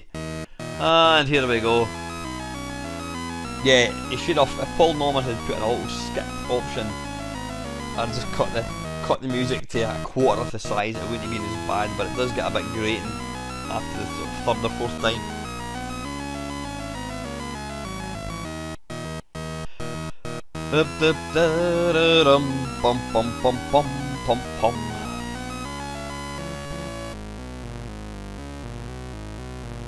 I didn't really like this level. I always thought it was a bit pants. Giant frogs falling from the sky.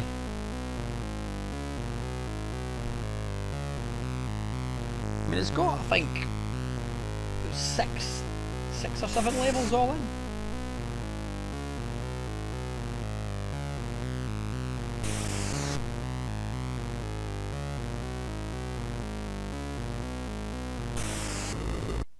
Arse. Anyway, that is Forbidden Forest. Go and check it out. Next, this is the second, well technically it's the first equal game I ever bought from a C64. I got this in Crazy Kong, and as you've probably seen, Crazy Kong is just awful. Thankfully, this game is so much better. It's a very basic Frogger, but you know what? It actually plays really like the arcade one. It looks fine, and you know, I was happy with this.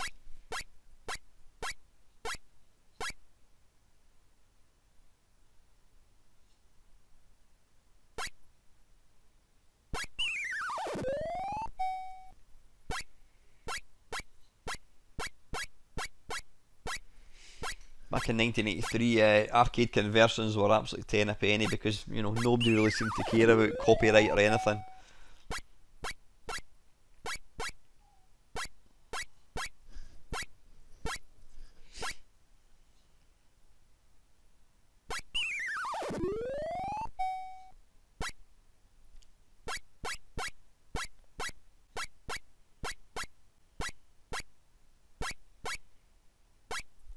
Starts off nice and easy, and then it does get a bit trickier.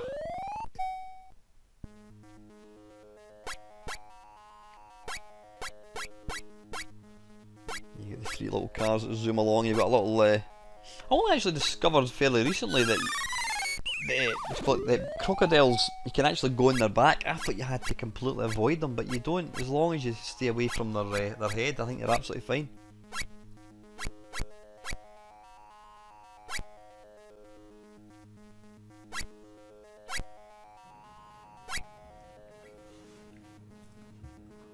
Yeah, so that's Frogger by Interceptor Software. Right, now I've not spelt this wrong, this is Galaxions, and this was released by Solar Software, and I can even remember it was programmed by John Shea. John, if you're watching this, please give me a shout and I'll get you on the channel. I remember you did this one and also a Pac-Man, which yeah, we'll maybe look at later on. So yeah, it was basically, it's a version of Galaxians. Now, there really wasn't any half decent version of Galaxians on the C64. I don't know why. Was it possible because they just thought that, you know, we'd moved on, we wanted to play more sort of detailed games? I don't know. I would have absolutely killed for a decent version of the game. I mean, graphically it looks alright. The problem you've got is the sprites are just huge, and I don't know, it's just, I don't know what's wrong with it. I think the fact that it's kind of character-based movement, you know, you can see them just kind of jump along. I don't know. I mean, it was all right. Like I said, it was. I used to play it sometimes just because there was really no other version. But anyway, yeah, Galaxians. Right, now we're talking, oops a daisy, I don't know what went on there. From Galaxians to Galaxy. Now this is it's a Galaga. I'm never that sure how to pronounce it. This is I'm going to call it Galaga. It's a Galaga clone. Now what's interesting about this game is it's kind of high res graphics. If you look at the detail in the graphics, I'm sure it's kind of high res. It's not something you saw all that often in C64 games. Now, like Galaga, it's you get the big baddies that'll come down and they'll drop their little tractor beam and try and basically hoover you up. Now, if you move under their tractor beam and then you successfully, well, they'll then capture your ship. And you successfully, let's try and do it, there we go. So he's now got me, and what I then need to try and do is shoot him when he's attacking. If I shoot him when he's up at the top, I'll just get the points. So what you need to do is wait for him to actually attack you. And then you'll get the ship, here we go, come on. Whoop, whoop, whoop. But I played this was one of my most played games back in the early days of the C64. There is a bit of slowdown in the game, but you know what, it doesn't really have balls. It doesn't really detract from the game at all, in my opinion. Again, it was the best, it was really the best sort of shoot 'em up like this that we had. So, you know, I played it a lot. And I was definitely better at it then than I am now. There we go, that's Galaxy, that's by Kingsoft. Right, this is Gorf. This is a conversion of the arcade one. Start properly, there we go. Yeah, this is a conversion of the arcade Gorf. Excuse me, it's actually a pretty good version. To be fair, it does stand up pretty well compared to the arcade one. Now the only thing that's missing from this this particular level, in fact I think it's all the home versions, is it's either the third or fourth level. There's a Galaxian level, and that wasn't included. I think it was to do with copyright. They could not include that.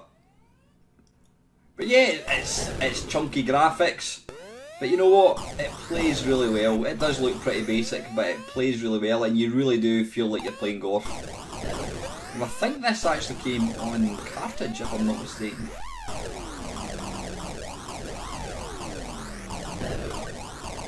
But yeah, apart from, like I said, the Galaxian level, all the other levels are there, and it looks the part and it plays the part. So you know what's not to love. If you're looking for a decent version of Gorf, then you know I think this is one of them. This is the final level. You want to try and hit the little heart, little red bit in the middle. It's actually easier than it looks. You need to be careful of little sort of falling debris. Damn it.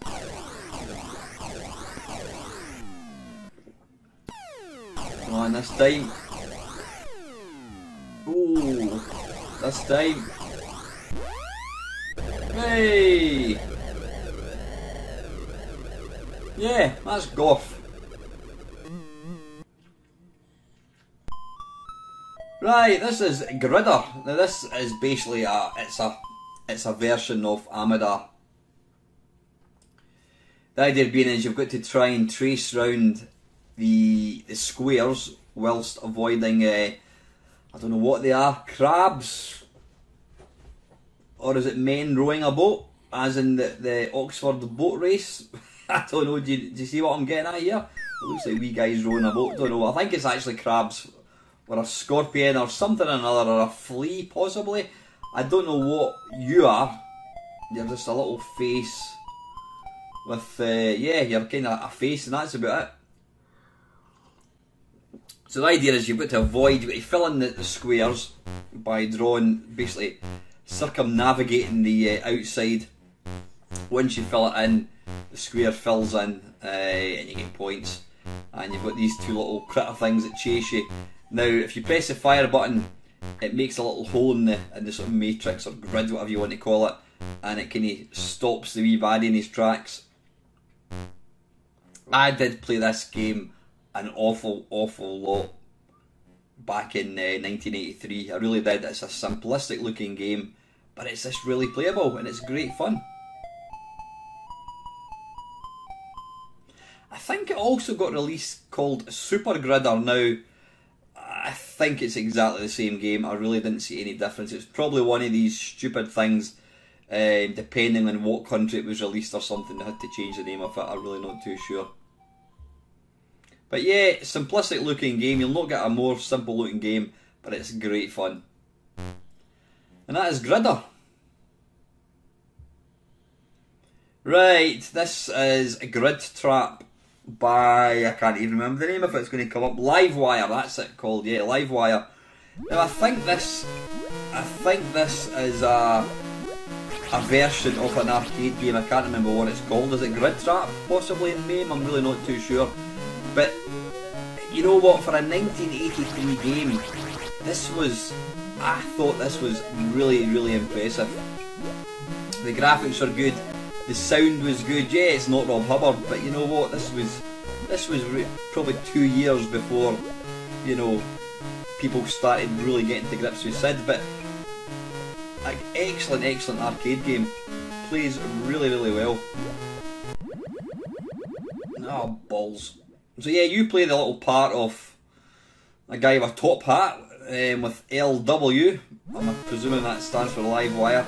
Now what you need to do is you need to circumnavigate the grid by moving up, down, left and right, and you've got to try and defuse the bombs. And you'll see the bombs there. Ooh, there's a bit of kind of graphical glitching going on there. You'll see the bombs ticking down. Now what you've got to do is if you move off to the side, you will appear at the other side. And likewise, if you move at the top of the screen, you'll appear at the bottom.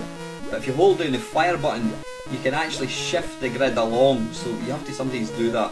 The flags, I think, are just bonus points, and what you need to make sure you don't do is move onto a skull and crossbones, and you've also got to avoid the large shoe thing that kind of moves about the sort of grid. But it's a really good fun little game. It's probably a game that a lot of people have never actually heard of, or probably certainly not played in the C64, because it was an early game. Like all these, obviously, they're from 1983, but this is definitely worth checking out, this one.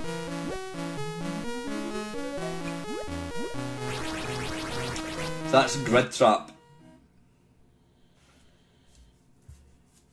Right, this is Hexpert, and this is by Analog Software. Now, I do remember seeing this game, but as I will soon demonstrate, the game is broken. The game is absolutely broken, and the reason it's broken is because you're playing in a sort of a 3D maze. So at the top of the screen, you know, there should be a distance. But the problem is, when you're jumping, as you'll see here, yeah, you're jumping, you're kind of hitting the baddies who should be a lot further back from you. And it just makes the game completely broken. Let's try again. And annoyingly, you've got to wait for this Hexpert thing to get to the top of the screen. You can't just press fire button, even though it does say fire button to play. So yeah, I'll hopefully show you what I mean. The thing is, there's nothing really wrong with the game. Well, I don't think the maze changes colour at all, but it's the fact that it's just ridiculously difficult. Why did I die there? A baddie obviously killed me. Now, that ball was 2 levels behind me, but because of the foreskinny 3D, it killed me. So yeah, the game was absolutely broken. And it's a shame because it does kind of look alright. There are better versions of Qbert, but that's Hexpert. That's best avoided, that one. Right, and this is The Hobbit. This was probably one of the sort of first video games I kind of got to see in a magazine. I always remember it was a home computer course, and I had a picture of this. I think it was a Spectrum version, and it kind of, you know, obviously I didn't have a computer at that point, but you know, it just looked amazing. It really intrigued me. The funny thing is, when I actually did eventually get a computer, I didn't have any love for, you know, for adventure games at all. But you know, I think this was a pretty good one. It did have graphics. I mean, albeit very basic. But I mean, this game was really popular. Now, apparently there was they brought out a follow-up to this. This was released by Melbourne House. They brought out a follow-up to it, and it had music. I think it may have also had improved graphics. Did it have a better parser? I'm not quite sure. Don't know. But yeah, I played it briefly. But again, I've got a very low sort of attention span when it comes to games. And if I struggle with a game, then I just get bored and I move on. And I'm afraid, excuse me, this game was one of those. Never ever really did get into text adventures. Excuse me. But it was nice. I mean, the graphics are nice. They did kind of set the scene quite well. And I think, if I'm right, not mistaken, I'm sure you got a copy of the Hobbit book if you bought this. I maybe imagined that part. I'm not quite sure.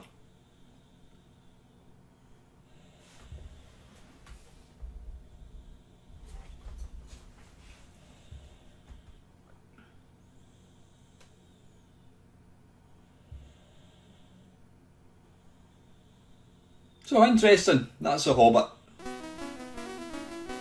Right, on to one of my, it's a game, I wouldn't say it's one of my favourite games, but it's a game I've got a lot of love for. This is Hover Bother by Lamasoft Software.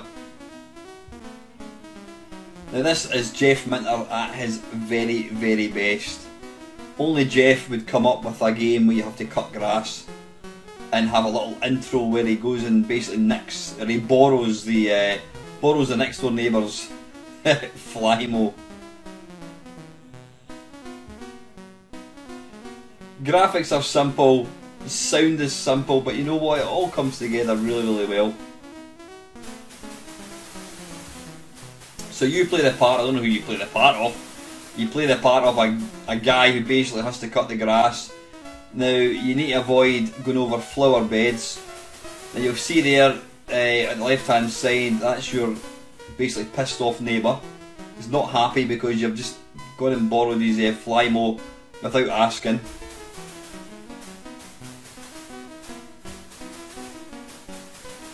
What makes this game pretty tough is the fact that there's inertia on the lawnmower, and so it does make it hard. And you've also got some crazy dog. We've seen a little black dog. Now he'll kind of just mill about the sort of the level, but if he touches you, if he touches your lawnmower, he basically short circuits it, which means that you can't move, and then your neighbour can come and get his lawnmower back. But if you press the fire button, your dog will basically attack. He'll attack your neighbour. Now that sounds great, but the problem is you'll see a little dog loyalty bar at the top. When that gets to 0, the dog just basically does his own thing. And you've also got a dog tolerance. And you can also overload the lawnmower as well. So there's a lot of things. Oh, there you go. He's just touched me, which means I can't move. But great little game, really good fun. Lots of levels, but it's as tough as old boots. And I've just lost my lawnmower. Right, now I think this may possibly be, well, I was going to say one of the first. Yeah, it's probably one of the first official arcade games to get converted to home computers. Yeah, you had your stuff like Pac-Man and Robotron by Atari, but yeah, a sort of a non-Atari type game. This it would certainly be Ocean's. Would it be Ocean's first arcade conversion? I'm not exactly sure. I don't know why I'm trying to make these statements, because I don't know what I'm talking about. Anyway, yeah, it's based on an arcade game of the same name. You play the part of Quasimodo. I couldn't remember the name of him there for a second. And you've got to go and rescue Esmeralda, who's trapped in the bell tower. Now you've got to navigate from, whoops-a-daisy, you've got to navigate from left to right. Avoid fireballs, avoid getting a soldier's spike up your backside, and you'll also see there's a little soldier that kind of climbs the wall and he'll kind of walk towards you. It's actually a really, really fun little game. It's basically down to memory. I love the sound. I love the sound effect when he jumps in this version. And you've also got, when you get to the end of the screen, you've got a satisfying clunk of the bell.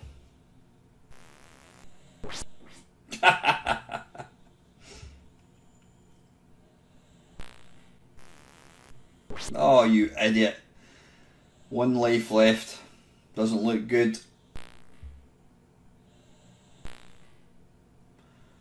And I love the way he's so elated when he jumps. He goes, yay!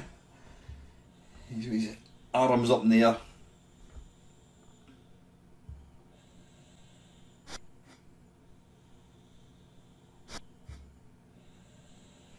Yeah, I mean, each level, it gradually gets more difficult. But it's good fun. It's a really good fun little game.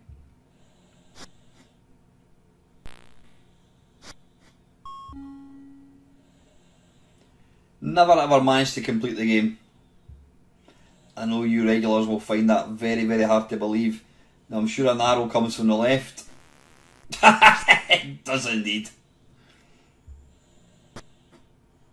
There we go.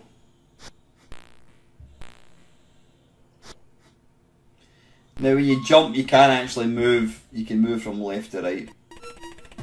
Anyway, that's Hunchback. Right, moving on from one iconic character to the next. This is Hungry Horace. And it's got that infernal, ugly little dude, Horace. I don't know what the hell it's supposed to be. It's probably one of the ugliest sprites you will ever actually control.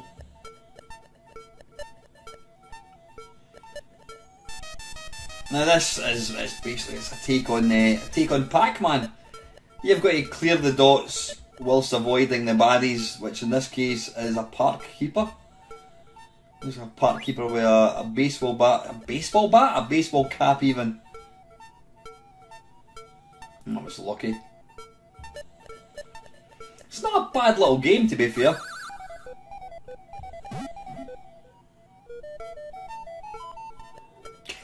very, very, very simple. I mean, the sound is simplicity itself.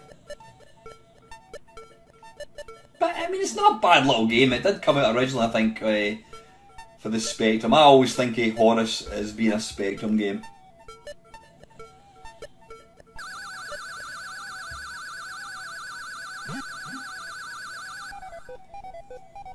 I think it's quite funny. The baddie looks absolutely nothing like the baddie when you pick up the fruit. They're like two completely individual things.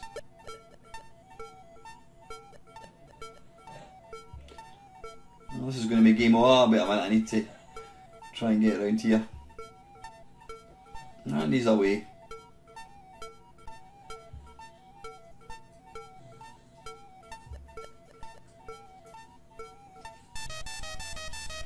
Aye, nice little game, that's Hungry Horus. Right, now this is a game that I loved. You know what? This is probably one of the games that I played the most on the C64. Now when I start it, you're probably going to think, what the hell is this guy on? Being I don't know, being an age, or being a person of a certain age when this came out, you know, what age would I be? 17, something like that. I loved playing pool, and given that computer games were a very, very new thing, having the ability to play pool on your computer was just wow. You know, we realised that this was not as good as real pool, but it was the nearest we were going to get, so being able to play pool without spending money was wonderful. So this game, excuse me, I've got the hiccups.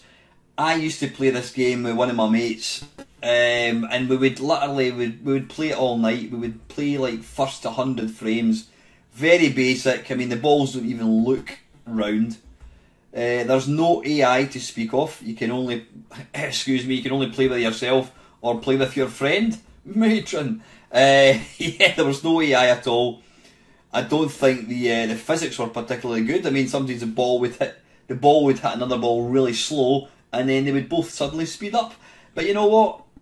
I mean, look at that. That's, yeah, like I said, the physics are not realistic. But you know what? I played this game. I would hate to think of the number of hours I put into this game. It was just insane. Yeah, the balls sometimes overlap each other. It's actually quite a poor pool game, but I loved it. I absolutely loved it. Me and my mate, we used to play it. We played it non-stop. There are much better games like this on the C64, but you know, I loved it. That's Hustler. Right, going from one game that I used to play a lot to a game that I played even more. This is International Soccer.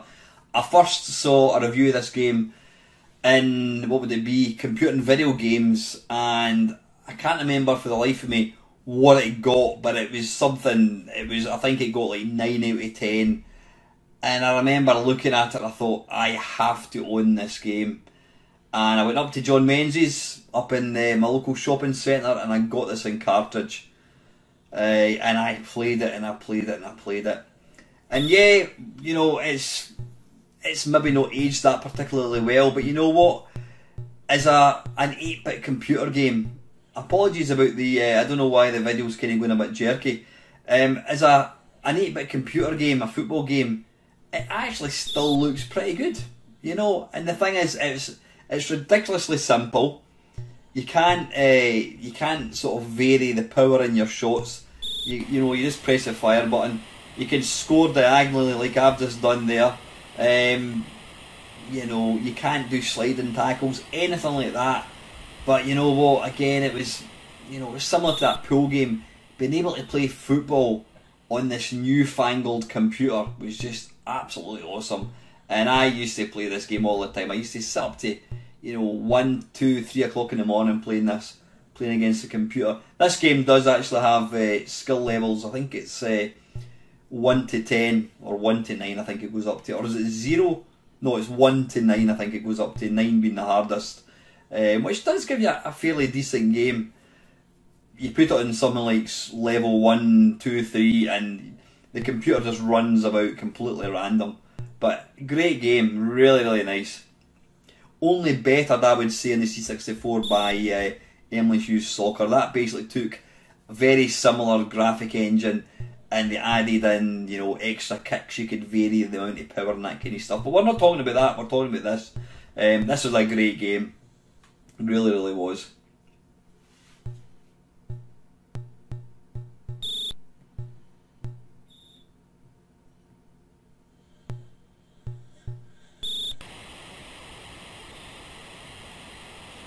Yeah, that's International Soccer, and that was by Commodore Business Machines.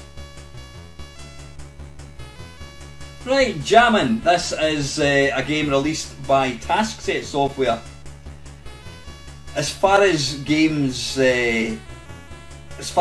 go for ugliness, this is probably up there with them. I mean, it's a hideous looking game, but you know what? There was something that was addictive about this game.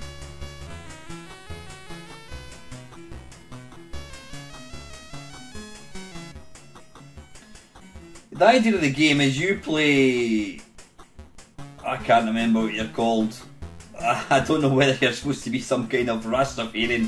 You need to remember this was before political correctness, whatever it was, but... Well, let's just say you're playing this little character with fuzzy hair. And what you've got to do is, I can't even remember exactly what you have to do. You have to pick up an instrument and then you have to, what do you have to do? You have to take it, yeah, I think you've got to then take it to the triangle that's flashing. Now you can only move from one square to the next, but they've got to be the same colour. Yeah, something like that. I can't remember exactly, and I'm not doing a very good job of showing you how to play it. But the more instruments you pick up, you start to build the SID tune together, so it becomes a sort of nicer tune. It's never going to be Monty or Runner Commando, but there was something really obscurely addictive about this little game.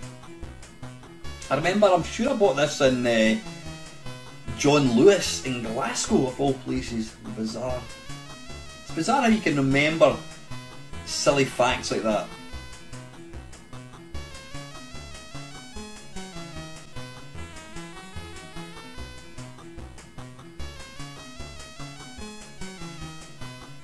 Yeah, I'm really not doing a very good job of... Right, so what?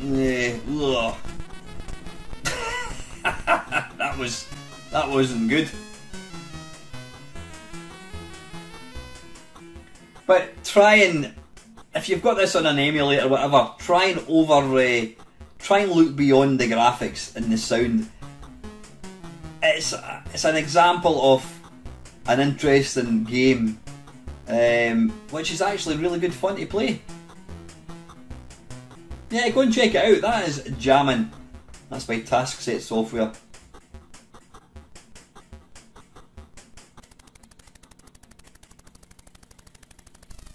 Right, there you go. You can see the name of this one. This is Jumpman. Depress 1 to 3.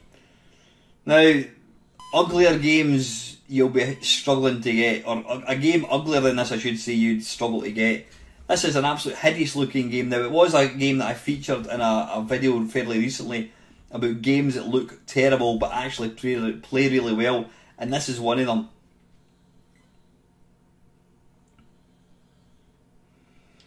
I mean, look at the presentation. They've used the computer defined graphics, they're using the built-in Commodore format. I mean, they must have taken literally half an hour to design the graphics. The idea of this... the idea of this is you've got to collect... I don't even know what the hell it is you're picking up. Don't know what they are. Are they bombs? I don't know. I'm just going to call them brown things because that's what they are. You've got to collect these little brown things and you've got to avoid that thing. Like what I haven't done. And you get the Death March, which was probably one of the most common tunes in early computer games. With that little thing that moves along, it'll move along and then when it sees you, it shoots up the way. Again, it's an absolute hideous game, but it's a wonderful game. Now I've completely forgotten how to really play it. I mean, you know, look at it. There's virtually no animation to speak of. But it's a brilliant little game. It really is.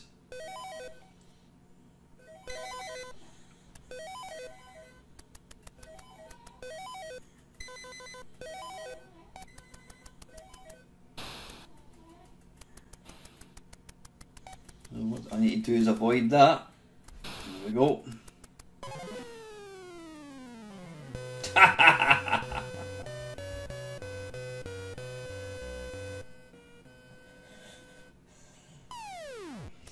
And I think when you start the game, you can actually pick how fast the game plays. So, you know, if you want to be an expert, you can put it in a faster speed. I think it's actually better you play it not on the slowest speed, because on the slowest one it does move extremely slow. Whereas if you put it up to maybe 3, it moves a wee bit quicker and it makes it that wee bit more playable, I think. You'll see there when you pick up the brown blobs, whatever they're called, bits of the levels can disappear, so you need to be very careful.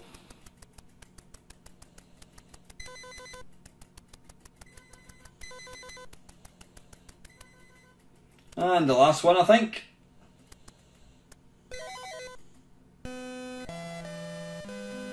Hooray!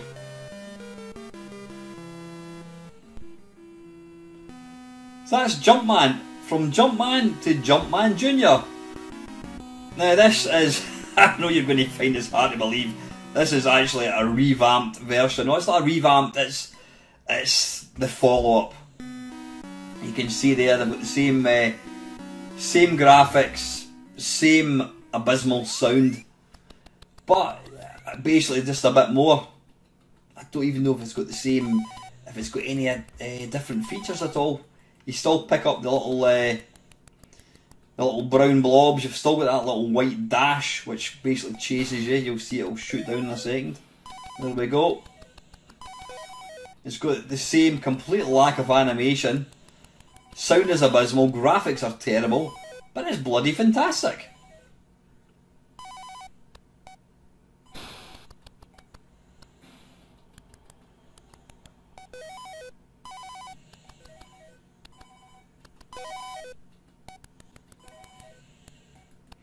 Yeah, once you know what the confines of the game are, then you can start getting better at it.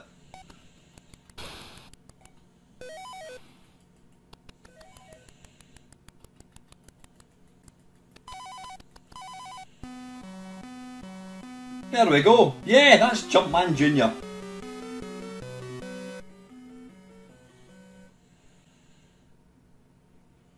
Right, this is an arcade conversion. This is Jungle Hunt. Apparently you can copy it if you got the permission of KBR, whoever that might be. Now I do remember playing this, and I'm sure it's hideous. Yeah, look at the graphics, look at the scrolling. I mean, it's just woeful. Saying that, they've actually taken a bit of time to design the grass graphics and the sort of foliage at the top. That looks alright, but the rest of the game is just hideous.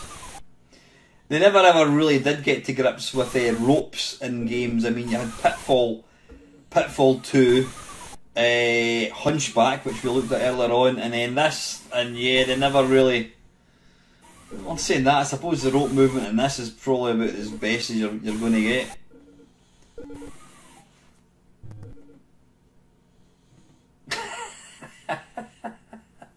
Yes, this was not one of the better games from 1983, I have to say.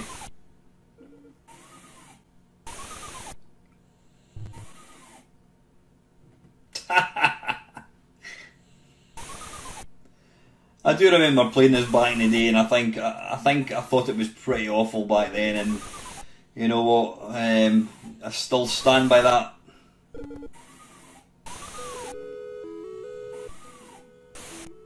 Oh, I'm into the water. There we go, and I now see I appear to have dived into the water and instantly changed from my yellow suit to having a pair of green bottoms.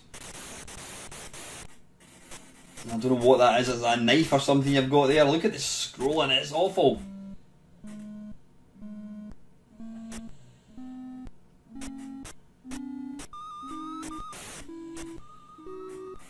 Right, you've got oxygen levels at the top there. Yeah, that goes down the longer you're underwater. Yeah, it's an utterly hideous little game. That's Jungle Hunt.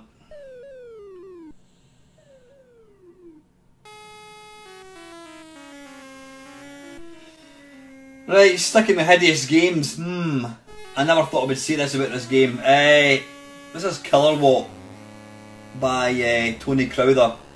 Now, it's got an absolutely god-awful version of, is it the 18th 12th Overture?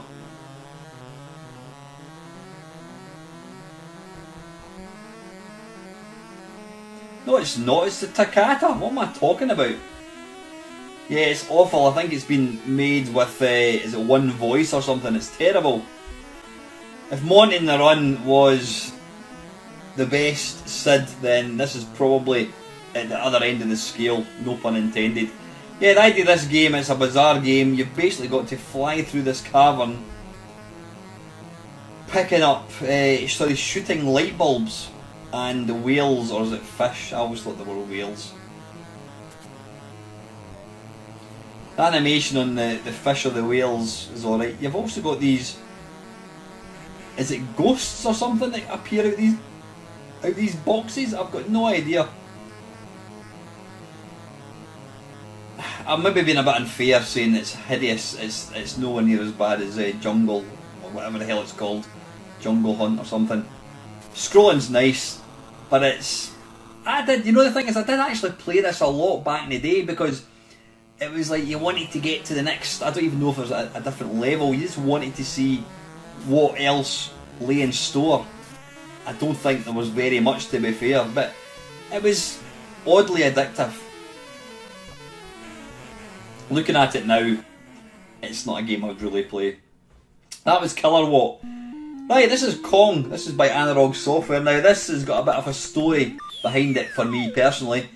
When I first got my C64, I bought a couple of games. I had a couple of games by Interceptor Software, and one of my mates came up to my house with a C90 tape, and this was, I didn't even know you could copy games, and this game was on it. Now, I asked him if I could borrow his tape to copy, and he told me, no, I can't. I need to take it home. But what he did was, he loaded this game for me, and I basically left my Commodore 64 on all night. I didn't switch it off because I wanted to play this game when I got back from school. So I loaded it up at night time, and I left it on during the night so I could play it when I got back. It's, you know what, as far as Donkey Kong games go, I mean, graphically wise, it's not bad. It doesn't play the greatest. I'm not sure what's going on with Mario's nose. That always annoyed me for some strange reason. He's got this pointy uppy nose. When he jumps, his nose jumps up in the air. I don't know why.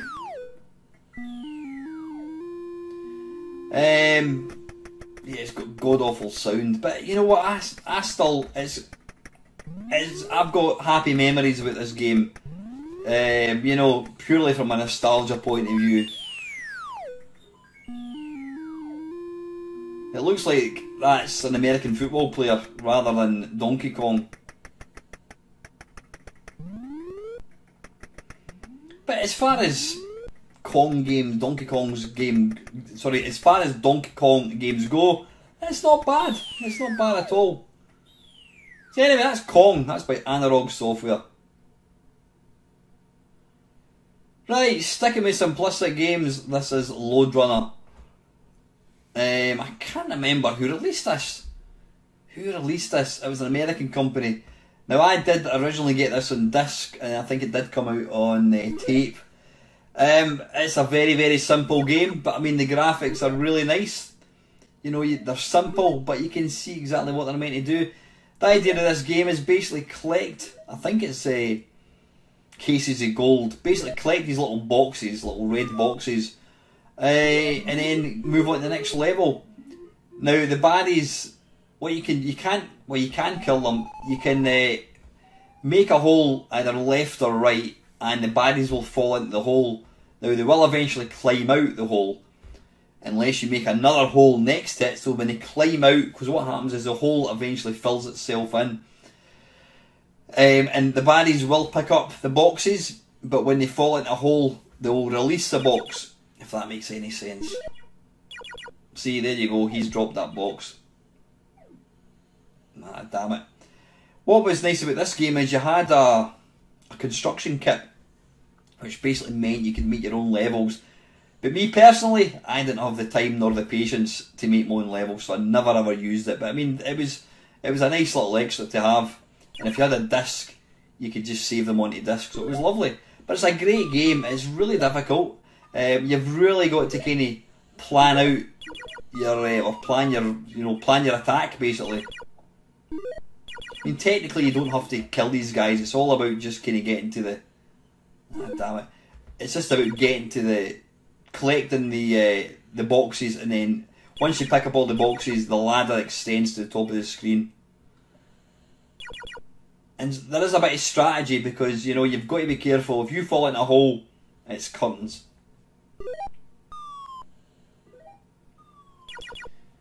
What I need to try and do is figure out how I'm going to get that box at the top left.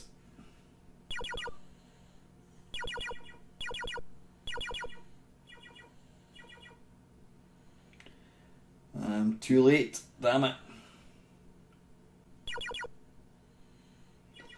And these wee guys will just relentlessly pursue you.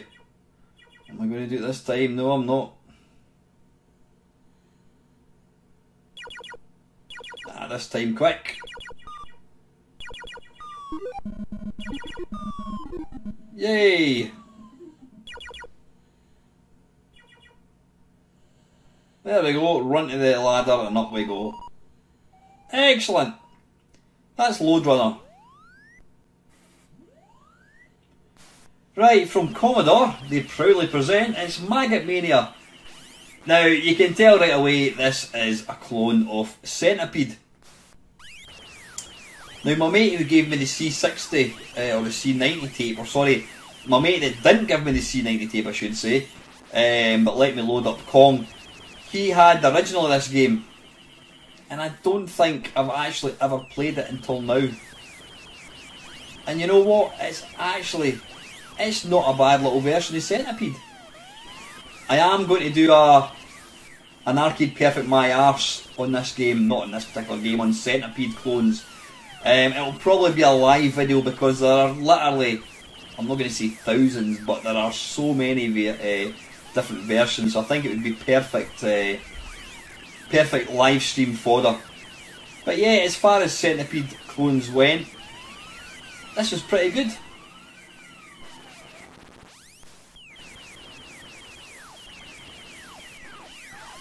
I mean, they've really not attempted to change the graphics at all. All I've done is change the name.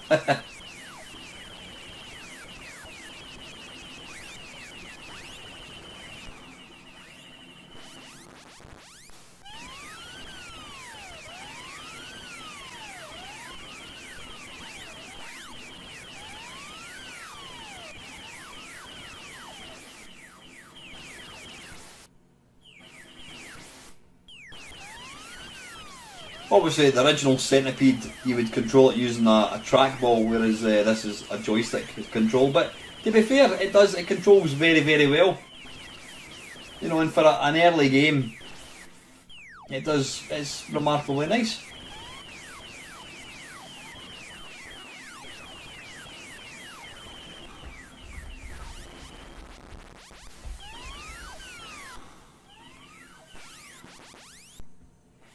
Yeah, that's Maggot Mania. This game does not need any introduction, so I'm not even going to bother introducing it. Yeah, it's that. It's the C64's version of the ZX Spectrum Classic. Now, if I was ever going to play this game, it would always be the Spectrum one that I played. Not because there's anything fundamentally wrong about this one, I think it's just because it's a game that is intrinsically linked to the Spectrum. And that's the one I would always play. But yeah, I mean, it looks nice. I would say it plays virtually perfect. There was a new version of this that came out fairly recently, where they've tried to kind of replicate the colours of the Spectrum. Personally, I didn't really see the point of it myself. But loved this game, still do love it. I mean, Matthew Smith did admit that this game was based on Miner 2049er. There's a lot of similarities, a Miner for starters. But then Mr. Smith put his own stamp of originality on the game with various baddies, etc. It's all about basically figuring out how to get past a level. I've never completed it. I think I've got to level I don't know, 6 or 7. I think was it Return of the Kong Beast or something? I think it was something like that. Oh bollocks! The reason I died is because I jumped and I basically hit my head on the penguin. Not something you want to do.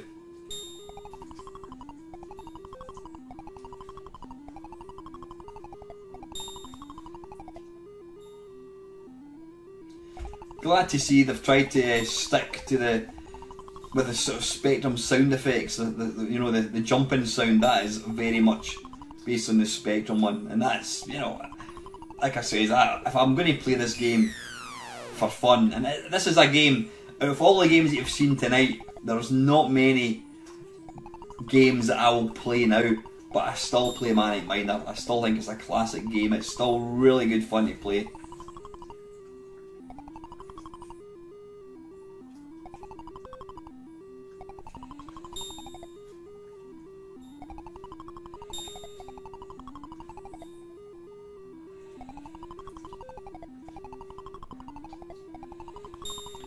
I've made an arse of it. Whoa!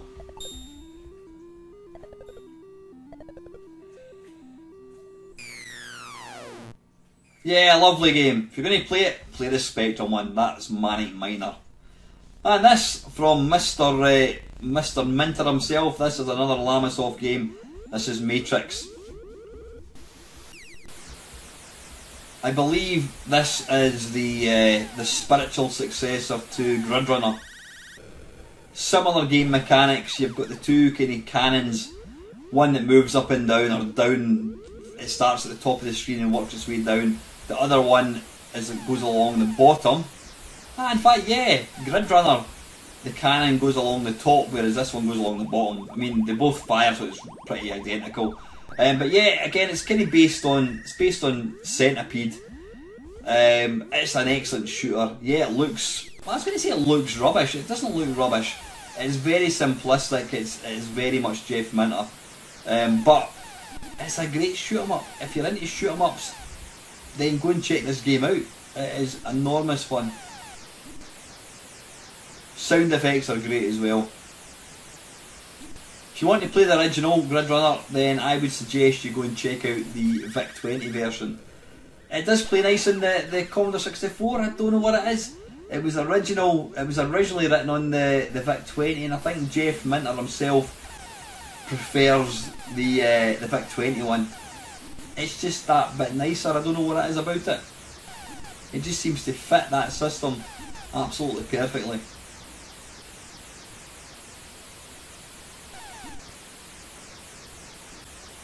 And it gets a bit pandemonium very, very quickly.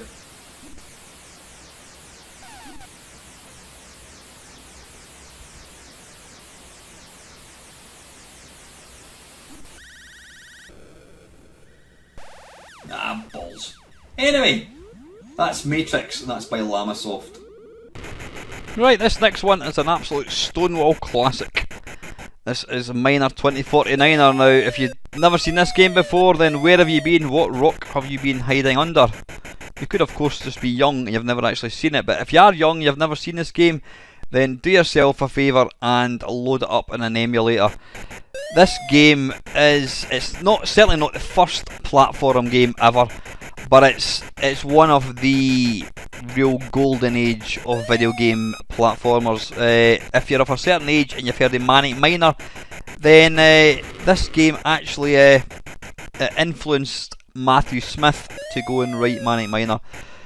Graphics, it's absolute shit. I mean, look at it. Blocky graphics, terrible sound, but you know what? Playability by the bucket load. It's a fantastic game, it really is. Fiendishly simple looking and devilishly difficult. Not to a point that it's unplayable. I mean, it kind of eases you in. You basically got to, you've got these little critters. Well, the idea of the game is to walk over every bit of the platform. You'll see there, you kind of fill it in as you go. I'll get to the next level and you'll see exactly what I mean. Now you'll see these little guys that they just walk about from left to right. They don't jump or anything. If you come into contact with them, then it's instant death.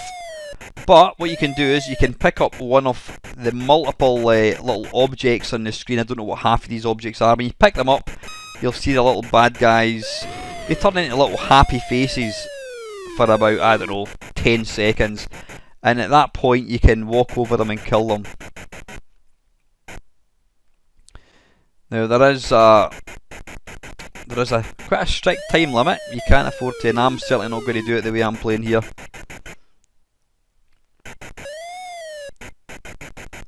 It's not technically 23 seconds. I mean, one of these things is about, I don't know, 2 real seconds possibly.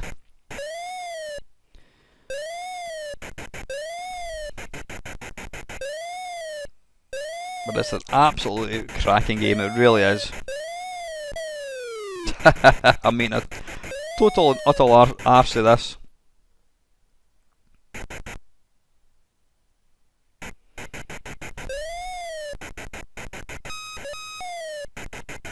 We've still got a fraction of a chance, unlikely though I think. Now, apologies in the sort of different levels of my voice. It's because this video is so long. I mean, it's 3.5 hours long. I've been recording the voice parts over a period of time. So anyway, that was Miner 2049er. This is Moon Patrol. Ah, bugger. This is by Atari.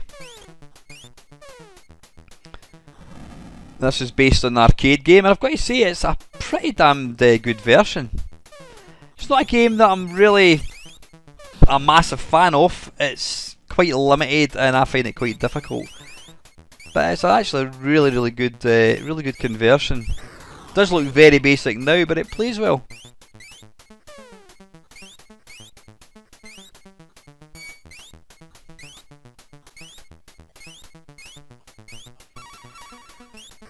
Hitting the fire button, you got your sort of your vertical rockets, and you've also got your horizontal ones.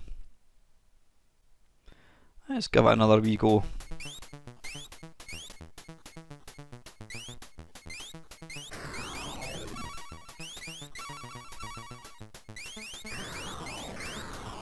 Pressing up jumps, because you'll see the little bad guys, they'll drop missiles which will make craters on the ground.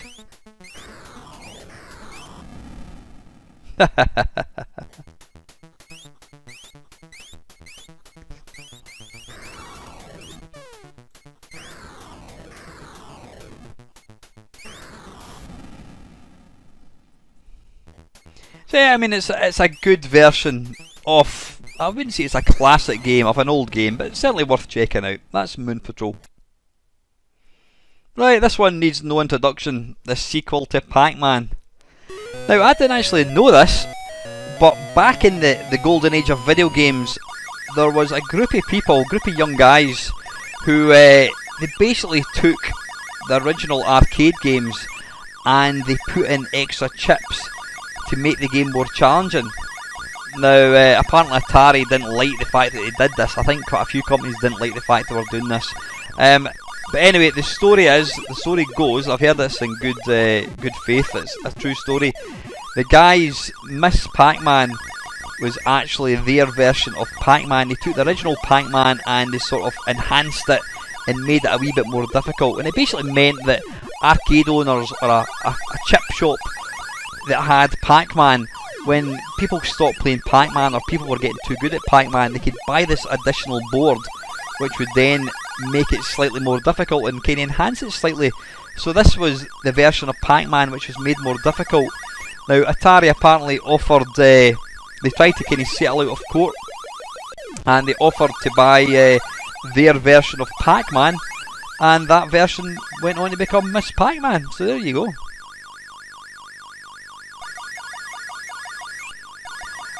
I've always, I mean, I'm not a fan of Pac-Man, I'm not a fan of Miss Pac-Man, but if I was going to have to play one, I would probably go for this one. I don't know what it is, it just looks a bit nicer. Because I'm not a massive fan of Pac-Man games at all, but I do like the look of this one. And apparently this one actually went on to sell more units than the original, which I found quite surprising. So, great version, that is Miss Pac-Man. Right, this is not an AT-AT, although it does look exceptionally like an AT-AT. This is called the Mule. I've got no idea what it stands for. If anybody knows, please put the comments down below. This was, I think, yeah. Now, this game, Electronic Arts. For any 12-year-old kids watching this game came out in 1983 and it was produced by the same company that made FIFA 2021. So there you go. This game came out probably before Lionel Messi and Ronaldo were even born. This is it looks awful. It's a game that I believe lots of people rave about. I never ever played it. I'm not quite sure how to play it. I think it's it's a strategy game. Now I think one of the appealing aspects of this game is you can play, you can have multiple people playing. Now you can see there the graphics are just awful.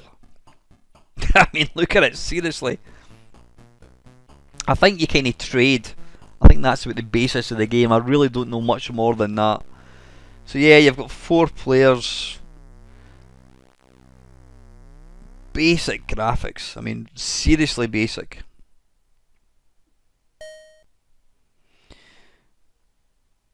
You know, if I was going to compare it, could it possibly be the 1983 version of Defender of the Crown? Maybe? I don't know.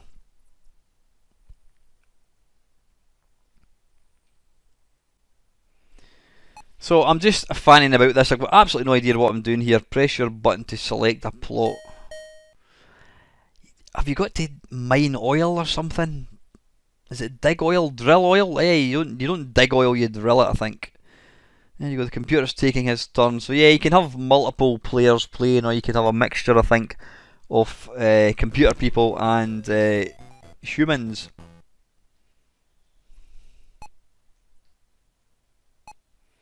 But it's a game that you frequently see in like the top 50, you know, C64 games.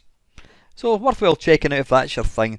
That is Mule, and from one Pac-Man to the next. This is Munchman 64. Now this is I don't know. I'm going to say it's god awful. That's maybe being a bit cheeky. It does have quite a nice eating sound. Thing about this, I mean, it plays alright, but the maze is just far too simplistic. You would have thought that of any arcade conversion they could easily have copied the maze. This was back in the day when there was no such thing as copyright. You wanted to make a version and call it Pac-Man, then you just wire right in. Nobody really seemed to care. I'm sure companies did bother, but I don't know, they just didn't seem to do anything about it. So this was by Solar Software, the company that did that Galaxian one that we looked at earlier on, and it was also programmed by John Shea, the same person.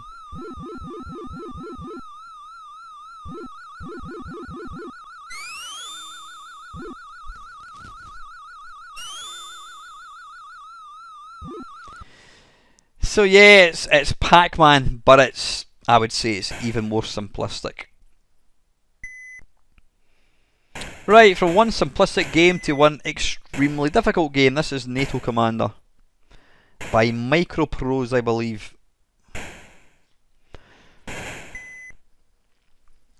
Now there was a lot of Microprose brought out a lot of strategy games back in the mid 80s. I did actually buy this one because I'm sure it got quite a good review in Zap. And I think that, coupled with the fact that I was quite I had an interest in the whole I was going to say the Cold War. I don't actually know when this was meant to be. NATO, is this meant to be set during the Cold War period in the 80s? I'm not quite sure actually.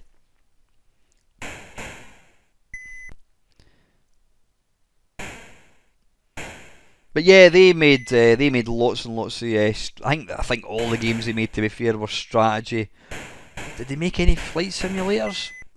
I think they did. Yeah, Microprose did do flight simulators. But yeah, if strategy games are your thing, you know, with a kind of war-based theme to it, then I'm sure you'd probably quite enjoy this. This, as you can see, is a demo because I thought there's not much point in me trying to play it for 2 minutes. But yeah, it's meant to be a good game. So, yeah, that was NATO Commander. This is Necromancer.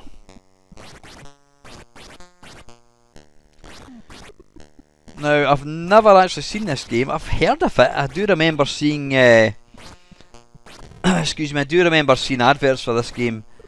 But I've never played it. So you appear to play the part of a wizard who's standing in the centre of the screen with what looks like fleas or a waspy nest. A wasp and waspy nests. Listen to me. A swarm of wasps. It's been a long day at work. That's my excuse. Yeah, so you're this little dude in the centre, and you appear to be you're moving a kind of crosshair. I suppose if I was going to liken it to anything, I would say it's like a very basic Operation Wolf. You're moving this little crosshair, and you're basically killing these. What are they? Orcs? I have really no idea what they are. I don't even know what a necromancer is. I've heard of it. I don't know what it is. Trees 1. I've got no idea how you get to level 2. I mean, surely this... There's a number of trees popping up. Is it? Have you got to maybe grow so many trees possibly? Ah, it says there seeds 3. Seeds 2. No idea what I'm doing here.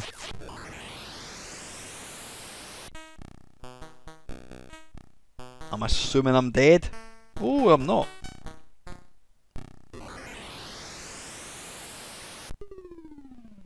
I have not got the foggiest idea what I'm supposed to be doing there. But anyway, that's Necromancer. Right, this is Neoclips by Symbol Software.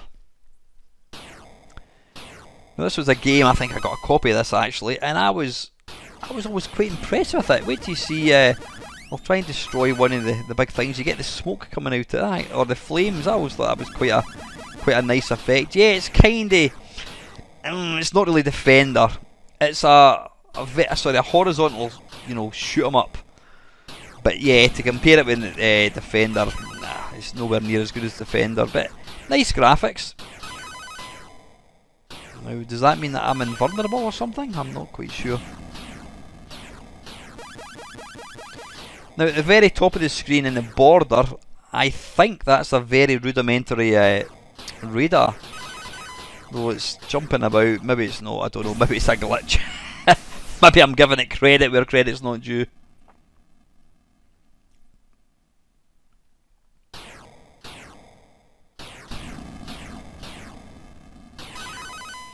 But for an early game, I was quite impressed with the graphics of this. When you look at some of the games I've looked at tonight, you know, graphically wise, this was pretty impressive looking. It could have probably done with a bit more action, I think.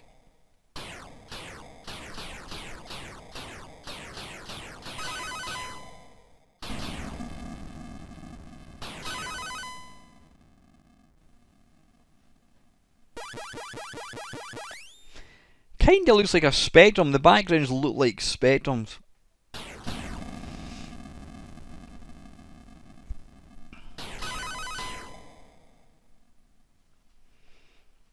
So yeah, I mean, nothing overly exciting. Like I say, it's nice graphics. I mean, it's quite fun to play, but I think you'd get bored of it pretty quick. Right, that was Neoclips. Right, this one, Neutral Zone. Now this was, I'm trying to remember, this was programmed by, is it the guy, Bruce Carver, I think it is? Now if you don't know who Bruce Carver is, you may recognise one of the games that he did, Beachhead. So this was an early Bruce Carver game. I remember playing this back in the day, and whilst I wouldn't say it was impressive, it had some impressive features. I mean, the sound, in fact, you know what, that sound effect of the enemy being destroyed,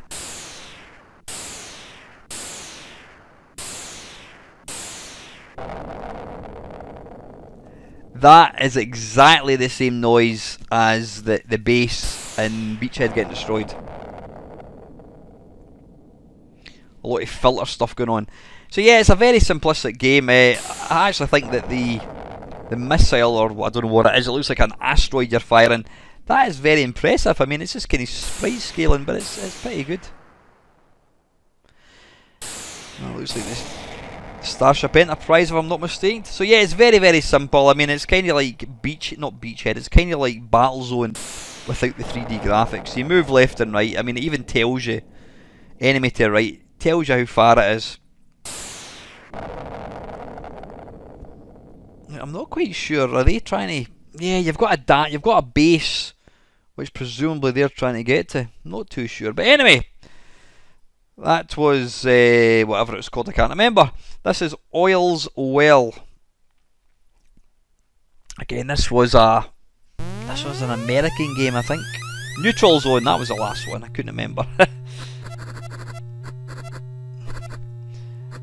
Now I believe this is kind of based on an arcade game. Was there not a game? Was there not a game called Ant Eater that was very, very similar? Now the idea of the game, I believe, is to collect the dots, and you can also kill the baddies, but you've got to basically eat them with the head of whatever that thing is. If the baddies touch the sort of trail that you're leaving, then you lose a life. Kind of like you'd get in the Snake game on the Nokia 3310. You know, if a baddie touches you, in fact I'm talking absolute nonsense, yeah, you can only kill things with the head. Quite a addictive little game. Like I said, I'm sure it's based on an arcade game.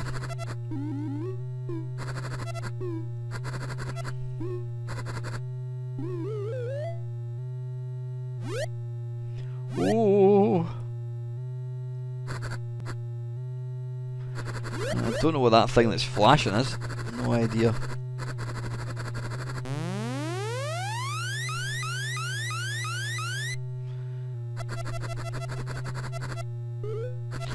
It's funny how similar sound effects were in games in the early games.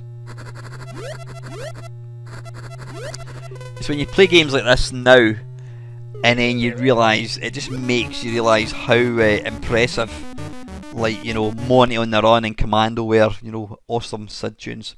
So anyway, that was whatever that was called, and this is O'Reilly's Mine.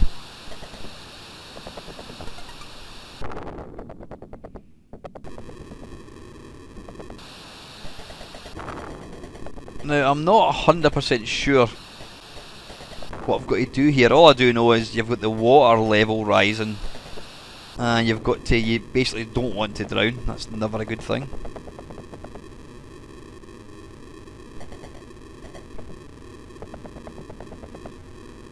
But what I don't know is, how do you get a score? Have I got some score there, I think? Have I got 1,000 points? Oops.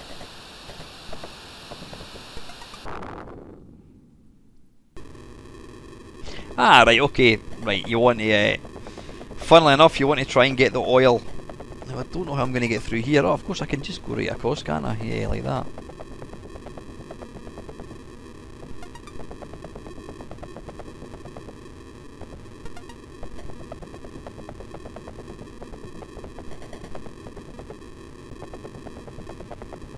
I've not got a clue what that thing is that's chasing me. It looks like one of the baddies out of Miner 2049er. It looks like quite a fun little game though.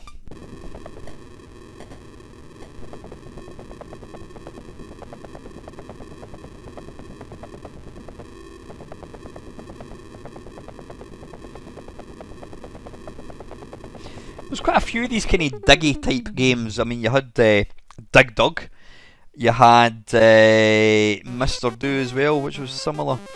Anyway, yeah, right, this one is Pac-Man. I'm sure you've probably seen this one before. This is the official Atari version. Does look very arcade-like, and it also sounds arcade-like.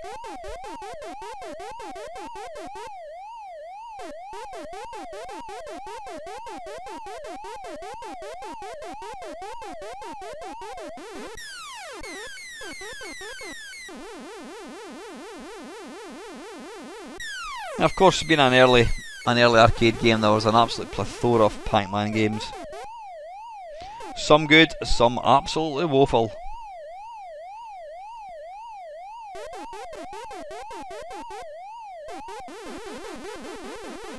But this does play really, really well.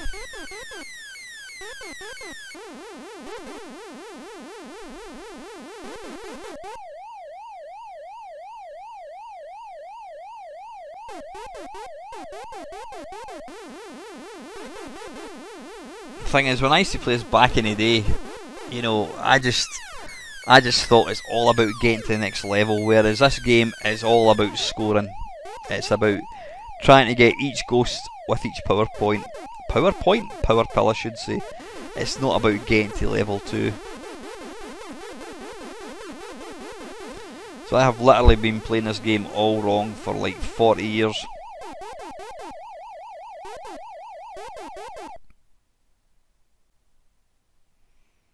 There you go, that's Pac-Man. Right, where to start with this one? Rabbit Software's Paratroopers.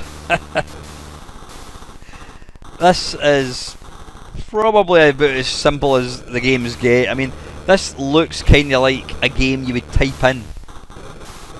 The graphics just look like type in graphics.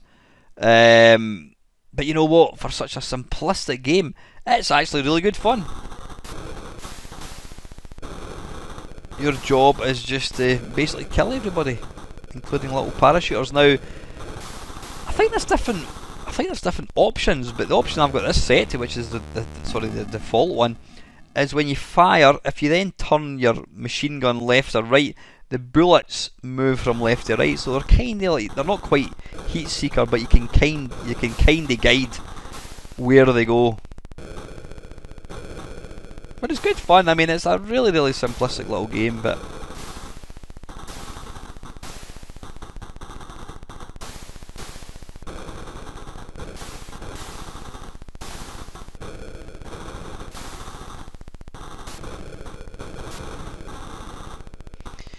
it does remind me very much of the first level in Beachhead 2. Well, that came out about, I don't know, 2 years after this, and it does look a lot better than this. But you know what, this is alright. Graphics look very Time Pilot-esque. Yeah, I mean, if this was the only game you had, I think you'd be utterly bored rigid within about 5 minutes. So anyway, yeah, it's Paratroopers. Right, this one is Pitfall by David Crane. You've all seen this game before. This now, the Atari 2600 version of this is excellent. It's an amazing game. You know, when you consider the hardware, the limited hardware of the Atari.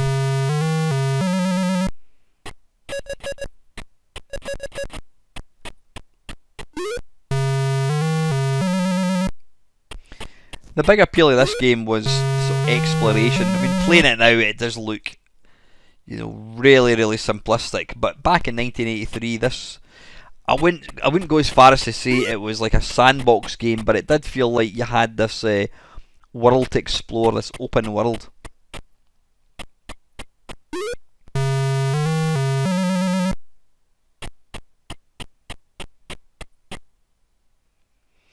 I always preferred the sequel. It had a bit, had nicer graphics and there was a wee bit more to it.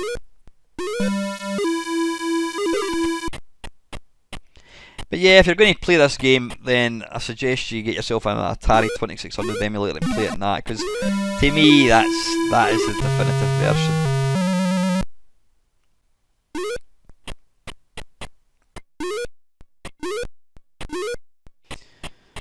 Now you've got, did that start at 20 minutes? I think you've got 20 minutes to complete the game. If you did complete it, would you want to play it again? Play it again, I should say? Probably not. Anyway, Pitfall. From Pitfall to Pit Stop. This is by Epix, and it's a racing game, funnily enough. Now this was the original Pit Stop. There was a sequel called Pit Stop 2.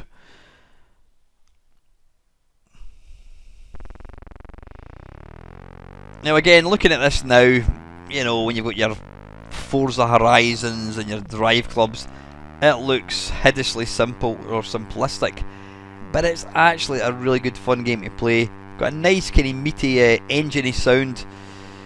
You've got about, I don't know, 6 or 8 official tracks. How accurate they are in terms of turns and that, I'm really not too sure. I'm not a big F1 fan, but yeah, it was a really good game. This one, the sequel had 2 players. This one only had 1 player. You can pit stop like this. Now this was always really impressive.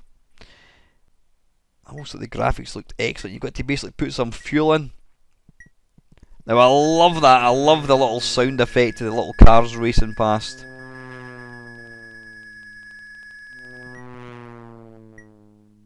That's awesome. Yeah, so I mean, I don't think you have. I think these computer-controlled cars, I don't think it ever tells you where you are, like what place you're in. I think it's just a number of laps. Now you'll see there, your 4 tyres are currently light blue. The more wear they take, the darker I think they get, and eventually you'll get a blowout if you're not careful. Now to kind of wear down your tyres, if you rub your car against the side, there you go, that my back near side, or back offside I should say, is now going green. That's not good.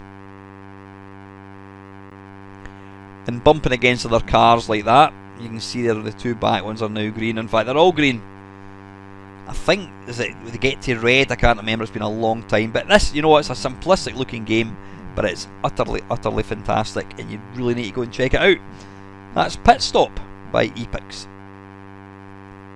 Now this one, Puyan, this was a very early arcade conversion. You can see there of Konami's Puyan, the game, and it's exactly the same name. Simplistic game. You play the part of, I don't know, you a cat, a rabbit, I don't know what you're meant to be. You're basically trying to protect your young'uns. You'll see the little kids are in the bottom. Now you've got these pesky foxes that fly down this. They're up for some reason. The foxes have climbed up to the top of a tree, and then they're basically parachuting down in balloons. And the idea is you've got to try and burst their balloons to kill the foxes. Now when you think about it, the foxes are probably just hungry, so you know, they're not that evil really. And one of them's managed to, or did he climb? I don't know. What happens if the fox gets to the bottom, he'll then walk along to the far right and then he'll climb up the ladder, and I think if he touches you, I think it's you fall out your, I don't know what the hell you're in. It's like basically a little platform. It's like a window cleaning cradle, and you've got your 2 kids at the top. If that's what they are, I've really no idea what they are. They're basically pulling the little rope to move you up and down.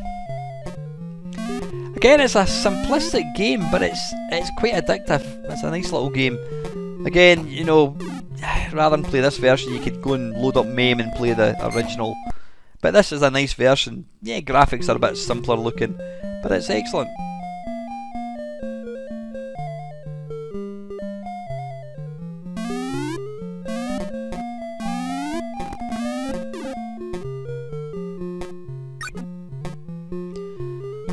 Well, that was Pants. So you can see there the foxes, there's now 3 of them, are going to come up and get me.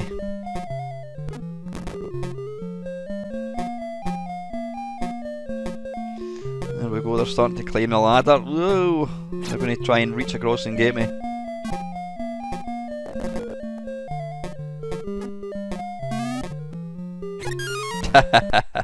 Yes, nice little fun game. That's Pooyan. From Pooyan to Popeye. Sticking with arcade conversions. Not a fan of this game. I mean, it looks nice. I just find it very, very frustrating. So you play the party Popeye. The idea of the game is you have to catch your girlfriend's love hearts, Olive Oil. She's at the top of the screen. She's very butch looking, I have to say, very stocky. Yeah, so you've got to try and collect the love hearts which fall down the screen. But then you've also got Popeye's love interest rival, is it Bluto? Brutus? I can't remember. Bluto? Brutus. I think it's Bluto. Yeah, it's Bluto. So you've basically got to avoid him. He'll try and kind of grab you. You've also got this witch who throws, I don't know what they are, throws these things at you, which you can punch. Now, you can, what can you do here? You've basically got to try and unwit Brutus. Now, I've eaten spinach, turn green, and then can basically go and punch him in the face. And then he'll bounce about the screen, and you'll get some bonus points. But I mean, it's a really it's a good conversion of a game that I'm not fond of. Now that thing there, I don't know what it's meant to be that I've just knocked down. If you time it better, you can knock that on top of Bluto. Yeah, it is Bluto, I think. It's been a long time since I've watched Popeye, and there's that witch back again.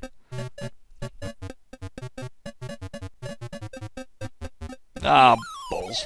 Anyway, that's Popeye. Right, sticking with arcade conversions, you can see that 1983 there were a lot of arcade conversions. This is Qbert.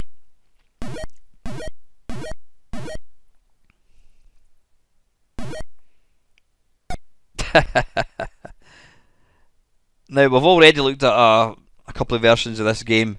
I think this is the official Atari one, and it's actually pretty good. It looks good, it plays really well as well. I mean, it plays as well as you can expect for a game that has these kind of controls. Now see, if that had been the analog one, you would have died because the perspective of sprite detection is completely wrong.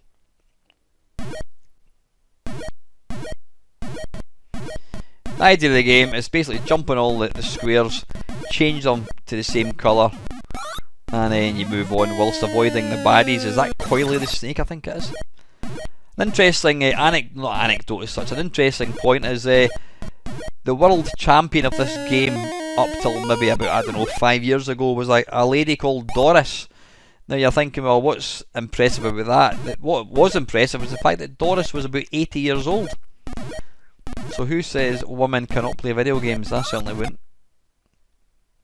But yeah, if you're going to play Qbert on the C64, that's the one to go for, the official Atari one. And still sticking with arcade conversions, this is Robotron 2084, and again this is the Atari one. Now it kinda looks like the arcade one. The problem with this game is the original arcade game had, I wouldn't say thousands, it literally had tens of enemies on the screen at once, and I don't believe the C64 could really replicate that. I mean, I don't know how many sprites there are there. You're never going to get 50-60 sprites on the screen at once. Another thing that makes this game quite frustrating is the original arcade game utilised two joysticks. One moved, one fired. There was no fire buttons as such. And this one here you're basically firing in the direction you're walking, so the whole game mechanic has been changed. I mean, it gives you a kind of flavour of the game, but you know, 10 out of 10 for effort, but I wouldn't recommend. If you want to play Robotron, I'm afraid to say there's only one place you need to go, and that's MAME, and load up the original by Williams. Right, Scuba Dive. This is a game I always associate with the Spectrum. I didn't actually, until I made this video, I didn't actually realise that this game came out for the Commodore 64. There's a big white shark, although it's a brown shark. Now, what am I doing here? Am I picking up these things?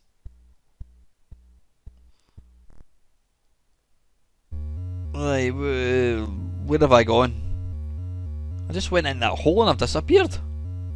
Right, I've no idea what happened there. Was that bad?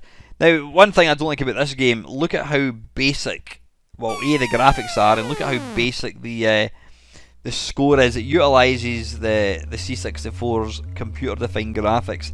It just makes it look like a type-in game.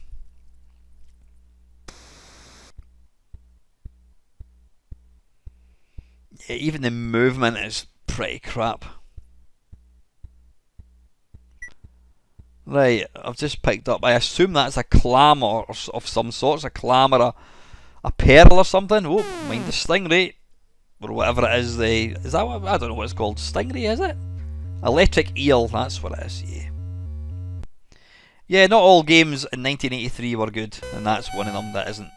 But from a crap game to a fantastic game, this is Seamus by Synapse Software. That's got one of the most awesome openings, the little Synapse logo bit. Love the music in this as well. Love the font. I mean, look at the difference in that and this. They came out in the same year, and look at the difference. This just reeks quality. Presentation, sound.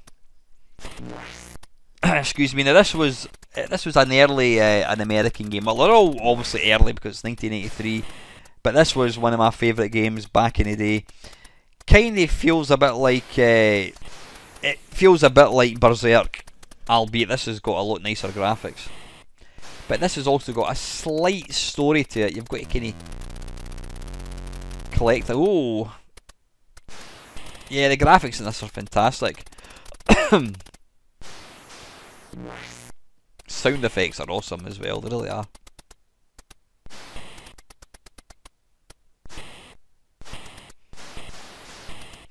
It just feels like a proper arcade game, this. You can imagine playing this in arcades. Listen to that. Awesome. That's Seamus. Definitely worth checking out. Right, Interceptor Software, it's been a while. This is an Ian Gray special. This is Siren City. Now, you play the part of a cop. That's your car, that is. The little two black squares with a white square with two red dots. You basically play the part of I'm guessing you're an American sheriff, and you've got to patrol Siren City. Now, I never bought this game because I remember seeing a review of it, and I think it got an awful review. Probably well deserved. You can see there the scrolling isn't really what it should be. And the controls are a bit woolly to say the least. You have to you hold the joystick in the direction you want to move, and you've got to press fire button to kind of turn. But there was something. I mean, I had a copy of this, and there was something oddly addictive about it. But I think I know you're going to laugh at this, but I could not play this game at all back in 1983. I just found it so difficult.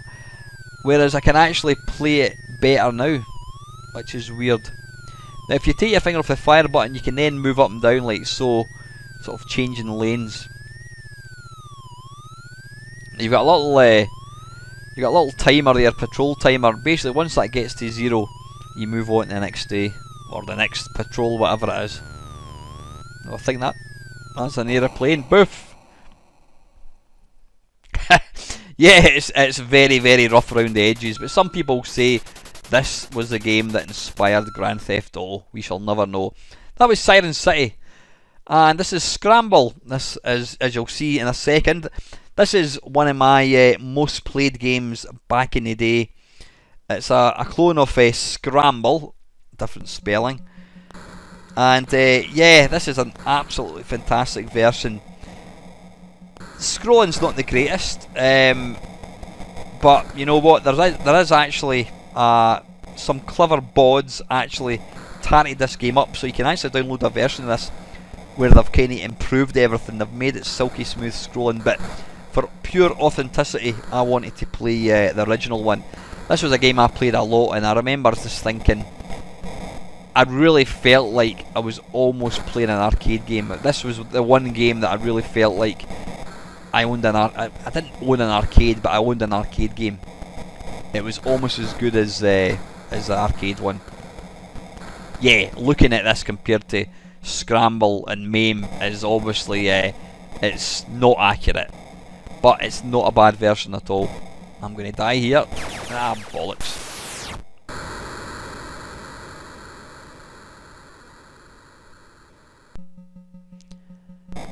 I love the little sound effect of the of your spaceship just kind of flying.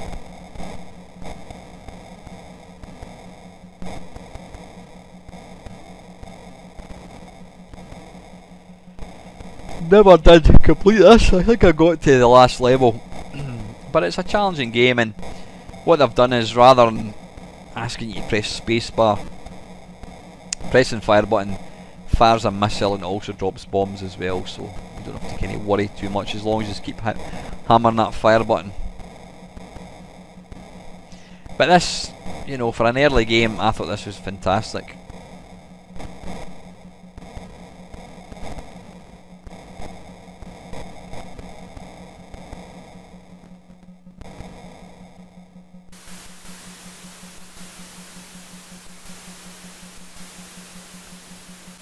You need to keep shooting because you're going to end up running out of fuel and then dying. But yeah, great clone, that's Scramble. And sticking with arcade conversions, I believe, or is this? No, this isn't. I'm talking absolute nonsense. This is one of the most frustrating games you'll ever play. This is Snooky.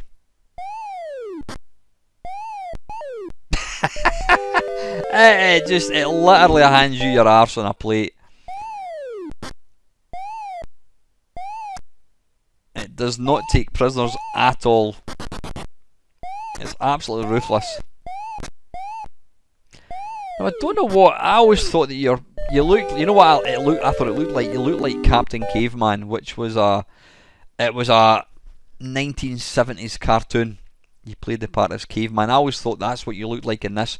But I think you're a penguin. Now see that there, Troy Linden, he worked on Barry McGuigan's boxing for Activision. There you go.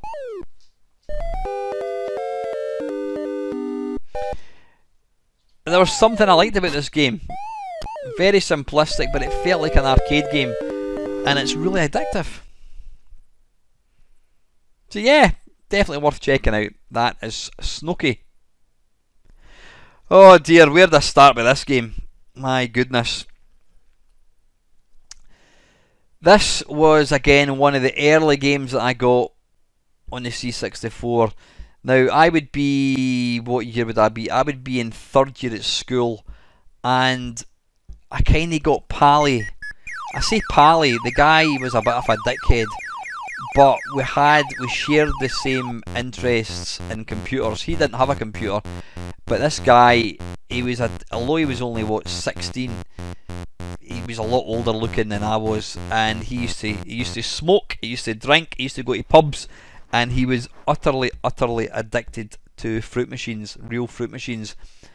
And when he found out that I had a computer and that I had this, the guy used to come to my house, and I'm not kidding, he would sit and play this for hours on end.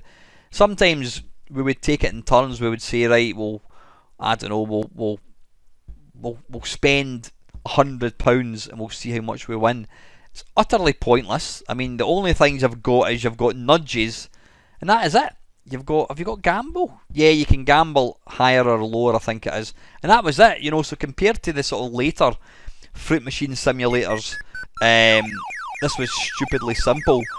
But goodness, I would hate to think the number of hours I put into this game. I can't even remember how to play the damn thing.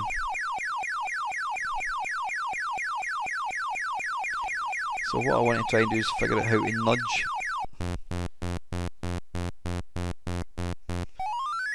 Ooh, 20 pence. But yeah, it's stupidly simple. But I played it a lot back then.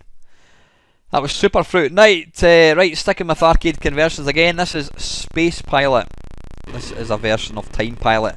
And I've got to say, this is an absolute cracker. I think this was programmed by Kingsoft.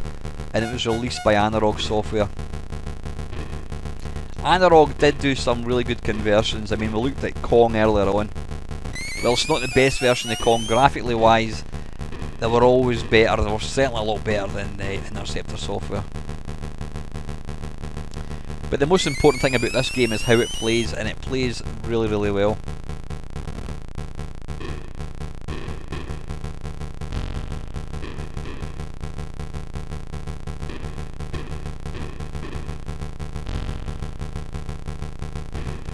For the big points, you want to pick up the little paratroopers. You go 3,000 points. I think each subsequent one you pick up, you get an extra 1,000 points. After the little time bar, whoa! After the time thing goes down, you do get a kind of baddie, a sort of mothership of sorts that'll come out, and then once you destroy that, you'll move forward in time.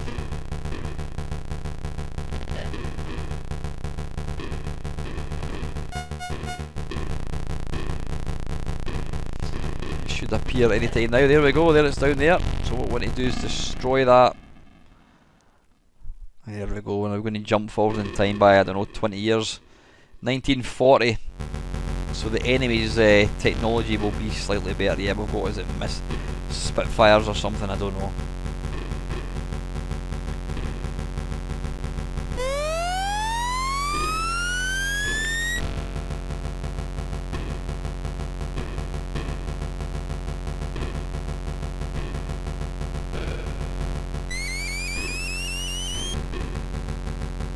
Yeah, that's Time Pilot, so that's Space Pilot by Analog. Great game. Right, this is another Microprose game, Spitfire Ace. Now, I've included it because, well, it was a game that I remember, but I don't think I ever played it. I was never really a fan of flight simulators. There you go, Dunkirk, shoot down the Stuka dive bomber. I do remember the cover for this.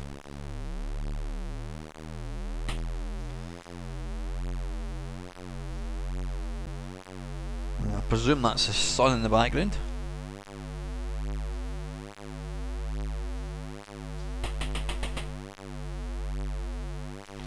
Now I can categorically say this is the longest I've played this game. I don't think I ever even loaded it back in the day.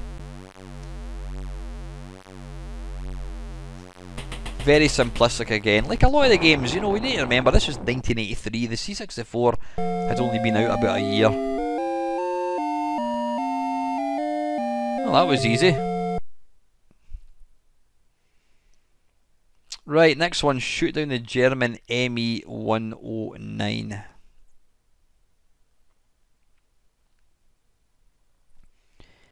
Enemy sighted at 10,000 feet.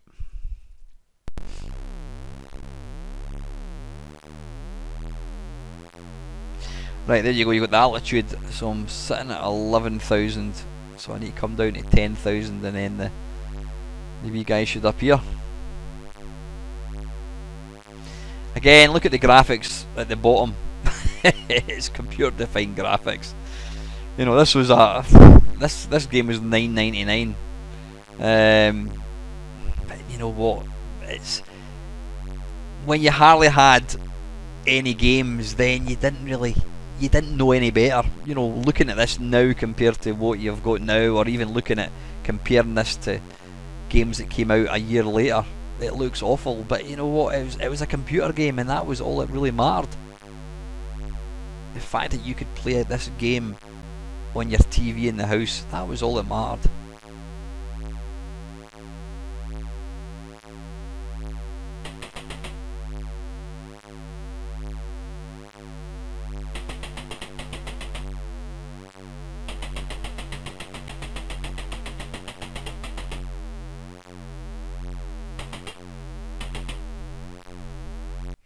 Yeah, there's absolutely better flight simulators. But anyway, that was Spitfire Ace.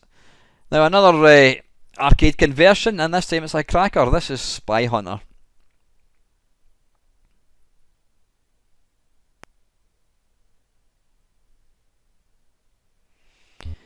Now, I did buy this. I bought this in Woolworths, or Woolco. That's the shop I used to work at.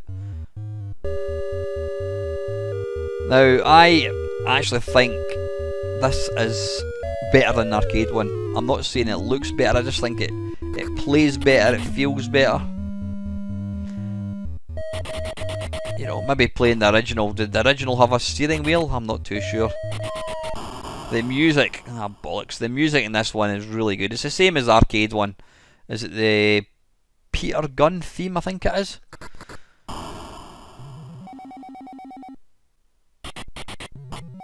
But it plays really well.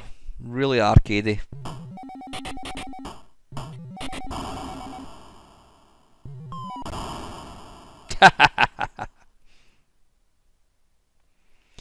You've got the little truck that will come along and he'll drop sort of different supplies. You've got oil, you've got smoke.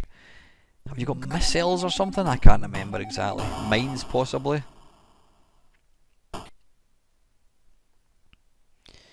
Now you want to try and not shoot members of the public. These little brown cars. That purple one, that basically tries to ram you off the road, so you're good to ram it off the road. Then you've got the little car with spikes coming out its wheels. You want to make sure you don't touch that from the side. So I can ram him off the road. Oh, he's going a different way. Motorbikes, again, you try and avoid them. They don't do you any harm. No. I don't know if you'll lose points for doing that, but you certainly lose karma by killing members of the public. Oh, that's smoke, I think.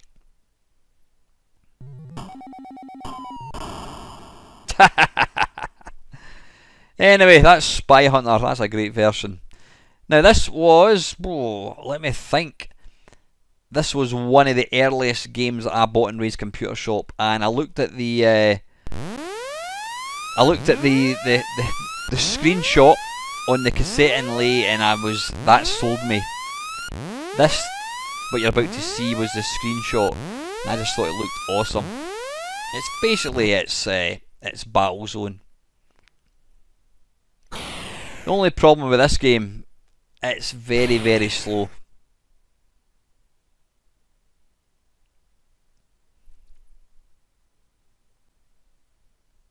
But it looks nice. I mean, to be fair, it plays okay. Like I says, the C64 was never really renowned for vector graphics.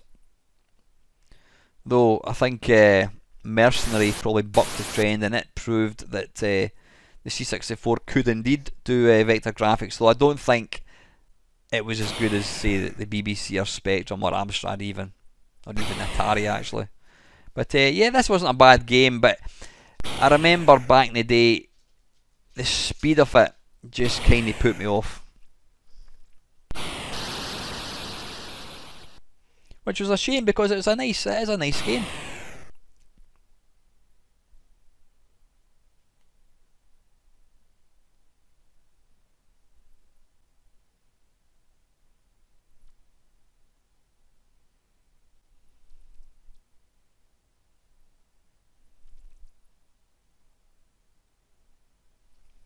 Don't think I played it that much. Yeah, it was a game that I played it for a bit, and then I just abandoned it once other games came along. But certainly worthwhile checking out. That was Stellar 7. Now this one here, most unfortunate programmer's name, Mr. A. Trott. This is Styx, and it's based on the arcade game Quicks. Stupidly simple. You control this white dot, and you move around the border of the screen. Now the idea is to draw a line between, basically boxing in. You want to try and box in these little sticks, and when you do that, you basically fill up the screen. So I'll try and show you now. The idea of the game is I think it's to take over 75% of the screen. So I've just filled in, let's have a look, 28%. Oh, I'm being a bit cheeky. That's going to be like 64%, so I've got about another 6%, that's going to be about 79. I think it's 75%. So once you fill in at least 75% or more, you move on to level 2. It's exactly the same, except the little sticks move about faster and more random. And you'll notice there you've got these two little sort of spark things that move around. They kind of don't follow you, but they patrol the perimeter. And if you come into contact with them, you lose a life. But again, it's one of these really, really simple games. Oh, that was close. If the sticks touch the line that you're making, you lose a life.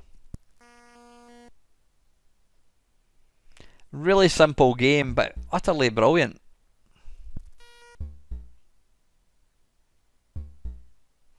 Now the reason it's different colours, if you hold down the fire button as you kind of make the line, your dot moves slower and then it fills in a different colour, but you get more points, whereas if you let go the fire button when you're making the line, you get less points because your thing, so basically it's harder. The slower you move, the harder it is, the more likely you're going to get hit, so you get more points. Whereas if you just release the button, you move quicker, but you get less points. But yeah, that's an absolutely brilliant little game. Right, now I'm sure I featured this one earlier on. This is called Super Gridder. Now I actually think that this is exactly the same game as Gridder, other than they've added the word super. Now I don't know whether that was, one was for the United States and one was for Europe, I'm really no idea, but from what I can see, this is exactly the same game. Based on Commodore, the arcade game Commodore, you control, I don't know what the hell you're meant to be. Is it a baby's head? Is it a Pac-Man with eyes? Is it a drip? Is it a, I don't know what you're meant to be. An onion with eyes? Don't know. But you, basically, the idea is you want to fill in squares by circling them. And when you fill it in, it changes colour. And once you've filled in all the squares, you move on to level 2 and the grid will kind of change. Then you've got these two little, you know, I don't know what they are. Are they scorpions, crabs or something? They've got very rudimentary AI and they'll kind of follow, a bit like Pac-Man, they'll follow you when they see you. If you touch them, you lose a life. But what you can do is, if they're walking behind, or not walking, if they're following you from behind, if you press the fire button, you make a little hole in the grid, which stops it. Simplistic game, but great fun. Right, if you don't know this game, you've obviously not been watching my channel. This is one of my favourite, not just one of my favourite home computer games, it's one of my favourite video games of all time. It's that good. The idea is you play, I don't even know the name of the character that you play. You play the part of the painter or the plumber with the big white overalls. And the idea is you've got to try and keep the pipeline free of any obstacles. Now you'll see there, moving up the ladder, you've got fleas, you've got a little man with dapper green trousers. And if they get to the top of the screen, they'll either fall down onto the pipe, or the little man will knock one of these little, I don't know what they are, bits of wire, which will damage the pipe and block it. And you've then got to try and unblock it. Now the way you do that is, you'll see there, you've got a little dude, who I believe is your like apprentice plumber. He will follow you once you can pick him up. Yeah, he'll follow you, and what you can do is you can sort of lead him to where the pipe is blocked. Now one of the things I love about this game is the music. Yeah, it's all classical music. I mean, I think they're all about 10 seconds long, but the music just fits this game absolutely perfectly. Now there is a sequel to this, imaginatively titled Super Pipeline 2. That is awesome as well. But there's something I love about this version. It's a bit simpler to play. It's got a right charm. Like I said, I still play this game now. There's not many games in the C64 that I will actually play for fun. But when I put my C64 computer on, I will play this game. It's that good.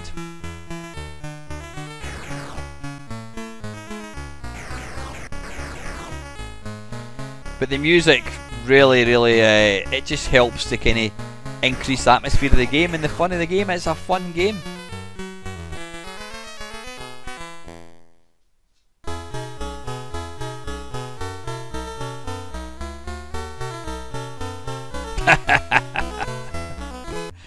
Fantastic. That is Super Pipeline.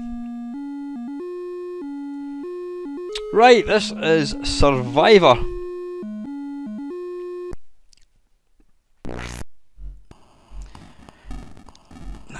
Now I do remember this. Yeah, this was actually quite a nice little shooter. It reminds me of oh, what do you call it? It's a Williams game. Not Sinistar. We're kind of similar to Sinistar, but you know what I like about this game? You've got lots of stuff to destroy. I always like games where you get to destroy stuff. I think that's why I like shoot 'em ups, because I just love the fact that you've got all this stuff on the screen and you can basically make it disappear and destroy it. That's always great fun. And this game here, you can see here, you've got to, I can't remember exactly what the idea of the game is, apart from trying to survive, is yeah, you can destroy all these walls, you can destroy baddies, you can destroy all these little gun placements. It looks really nice. I do remember playing this. I couldn't remember when this name popped up. I couldn't remember playing it, but I do remember playing it now. Great little game, worth checking out. Right, and yeah, Triad, or I think it might have been called Triad 64 in the magazines. This was another game by Livewire. They did Grid Trap and also did Frogger. Now, I know my mate Lacosa, he absolutely detests this game. I'm not quite sure why, because I think, you know, for its time, for a 1983 title, it was actually quite impressive. Not bad sound, you know, I mean, it's not Morton the Runner Commando, but you know, for a 1983 game, the sound was pretty good. I always thought the graphics were really good. Granted, it's not 3D, but look at it. It looks excellent. It really does. But the sound was a big part of this game for me. I thought it was really nice. It's effectively sort of, I was going to say Space Invaders. It's not really Space Invaders. You know, the baddies look. I would say it's actually got more. It's got more in common with Space Harrier, I would say.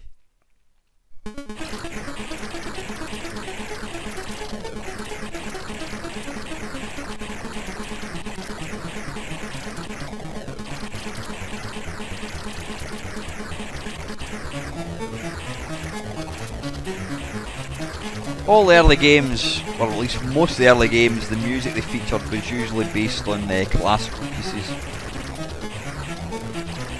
And it was really after Rob Hubbard came along with Thing in a Spring that he completely changed it. He made people realise, I mean, look at that, it's even got little cutscenes as well, fantastic.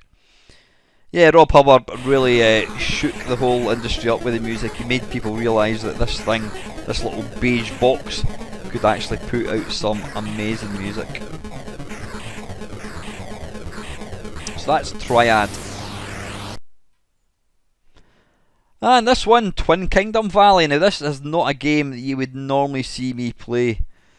Right, what do I want to do here? Draw a picture of everyone I visited. Right, okay. Yeah, I'm not a fan of text adventures. Though, could this be classed as a graphic adventure? I don't know. But I did like this one. I liked it because it had graphics. If it didn't have graphics, there's no way I would have played it. But I did play this a wee bit. Not a lot. But again, I say the graphics were the thing that kind of dragged me into it. I have no idea really if it's a good adventure game or not. But I think there was even some very basic animation. Yeah, there you go. You got a little fire as well. What's not to like? Some people love text adventures. I can't imagine people would still play them. No, I could kind of see the the allure of them, you know, because it was all about it was not memory, it was all about your own imagination.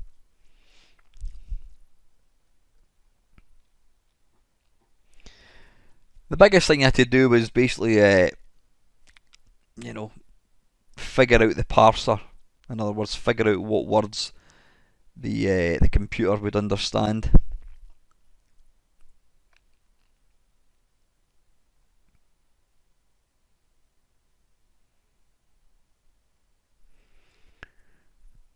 But again, you know, I was fairly new to the C64, it was still modern technology. You can see the wee bits there where the colour's not filled in properly.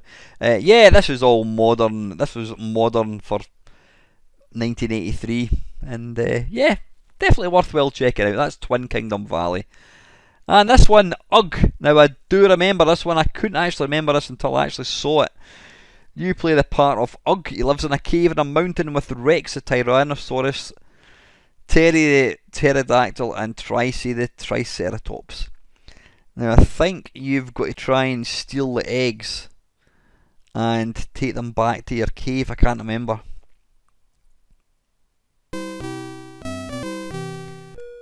And it's ripping off music to the Flintstones. Press any key to continue. Oh god, I remember this. I remember this well. Yeah, you basically have to, I think you have to, do you pick up the eggs? I can't remember. I think you've got to collect the eggs. Now you've got to kind of follow the little path. You can't kind of deviate from that. Oh, arse.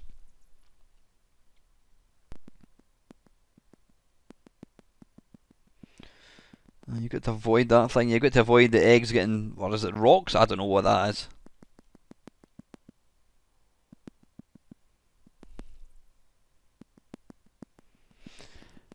It's amazing looking back at some of these games now. Yeah, looking back at them now, they're very, very basic. I'm sure some of them probably were written in BASIC. But, you know, back in 1983, it's all we knew. Oh, I've got an egg. Now, I think I've got to try and get back to my wee cave. Hey, there we go, 600 points.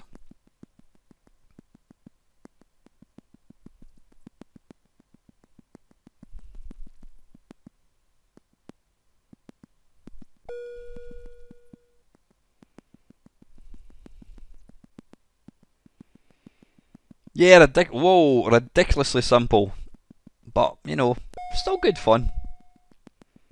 So that is Ugh. One more game to go, guys,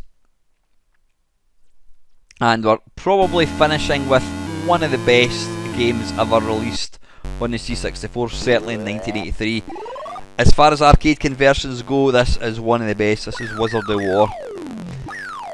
Quite a sort of an obscure arcade game, not a game a lot of people remember. I mean, I think they're probably, I would imagine they're as rare as hen's teeth arcade games of this. I've never seen an arcade version of this. It was an early game. But yeah, you basically got to kill all the baddies and not die. I'm going to say kind of similar to Gauntlet, but you know what, it's probably got more in common with Pac-Man, except rather than picking up power pills you can actually shoot them. But yeah, as far as arcade conversions go, this is right up there. You've got simultaneous two-player action, you've got fantastic sound, you've got great graphics as well, and superb playability. So anyway, listen, that is the very last game. It's some 3.5 hours of video. I hope you enjoyed it. I don't mind admitting it's been a bit of a ball ache putting this together.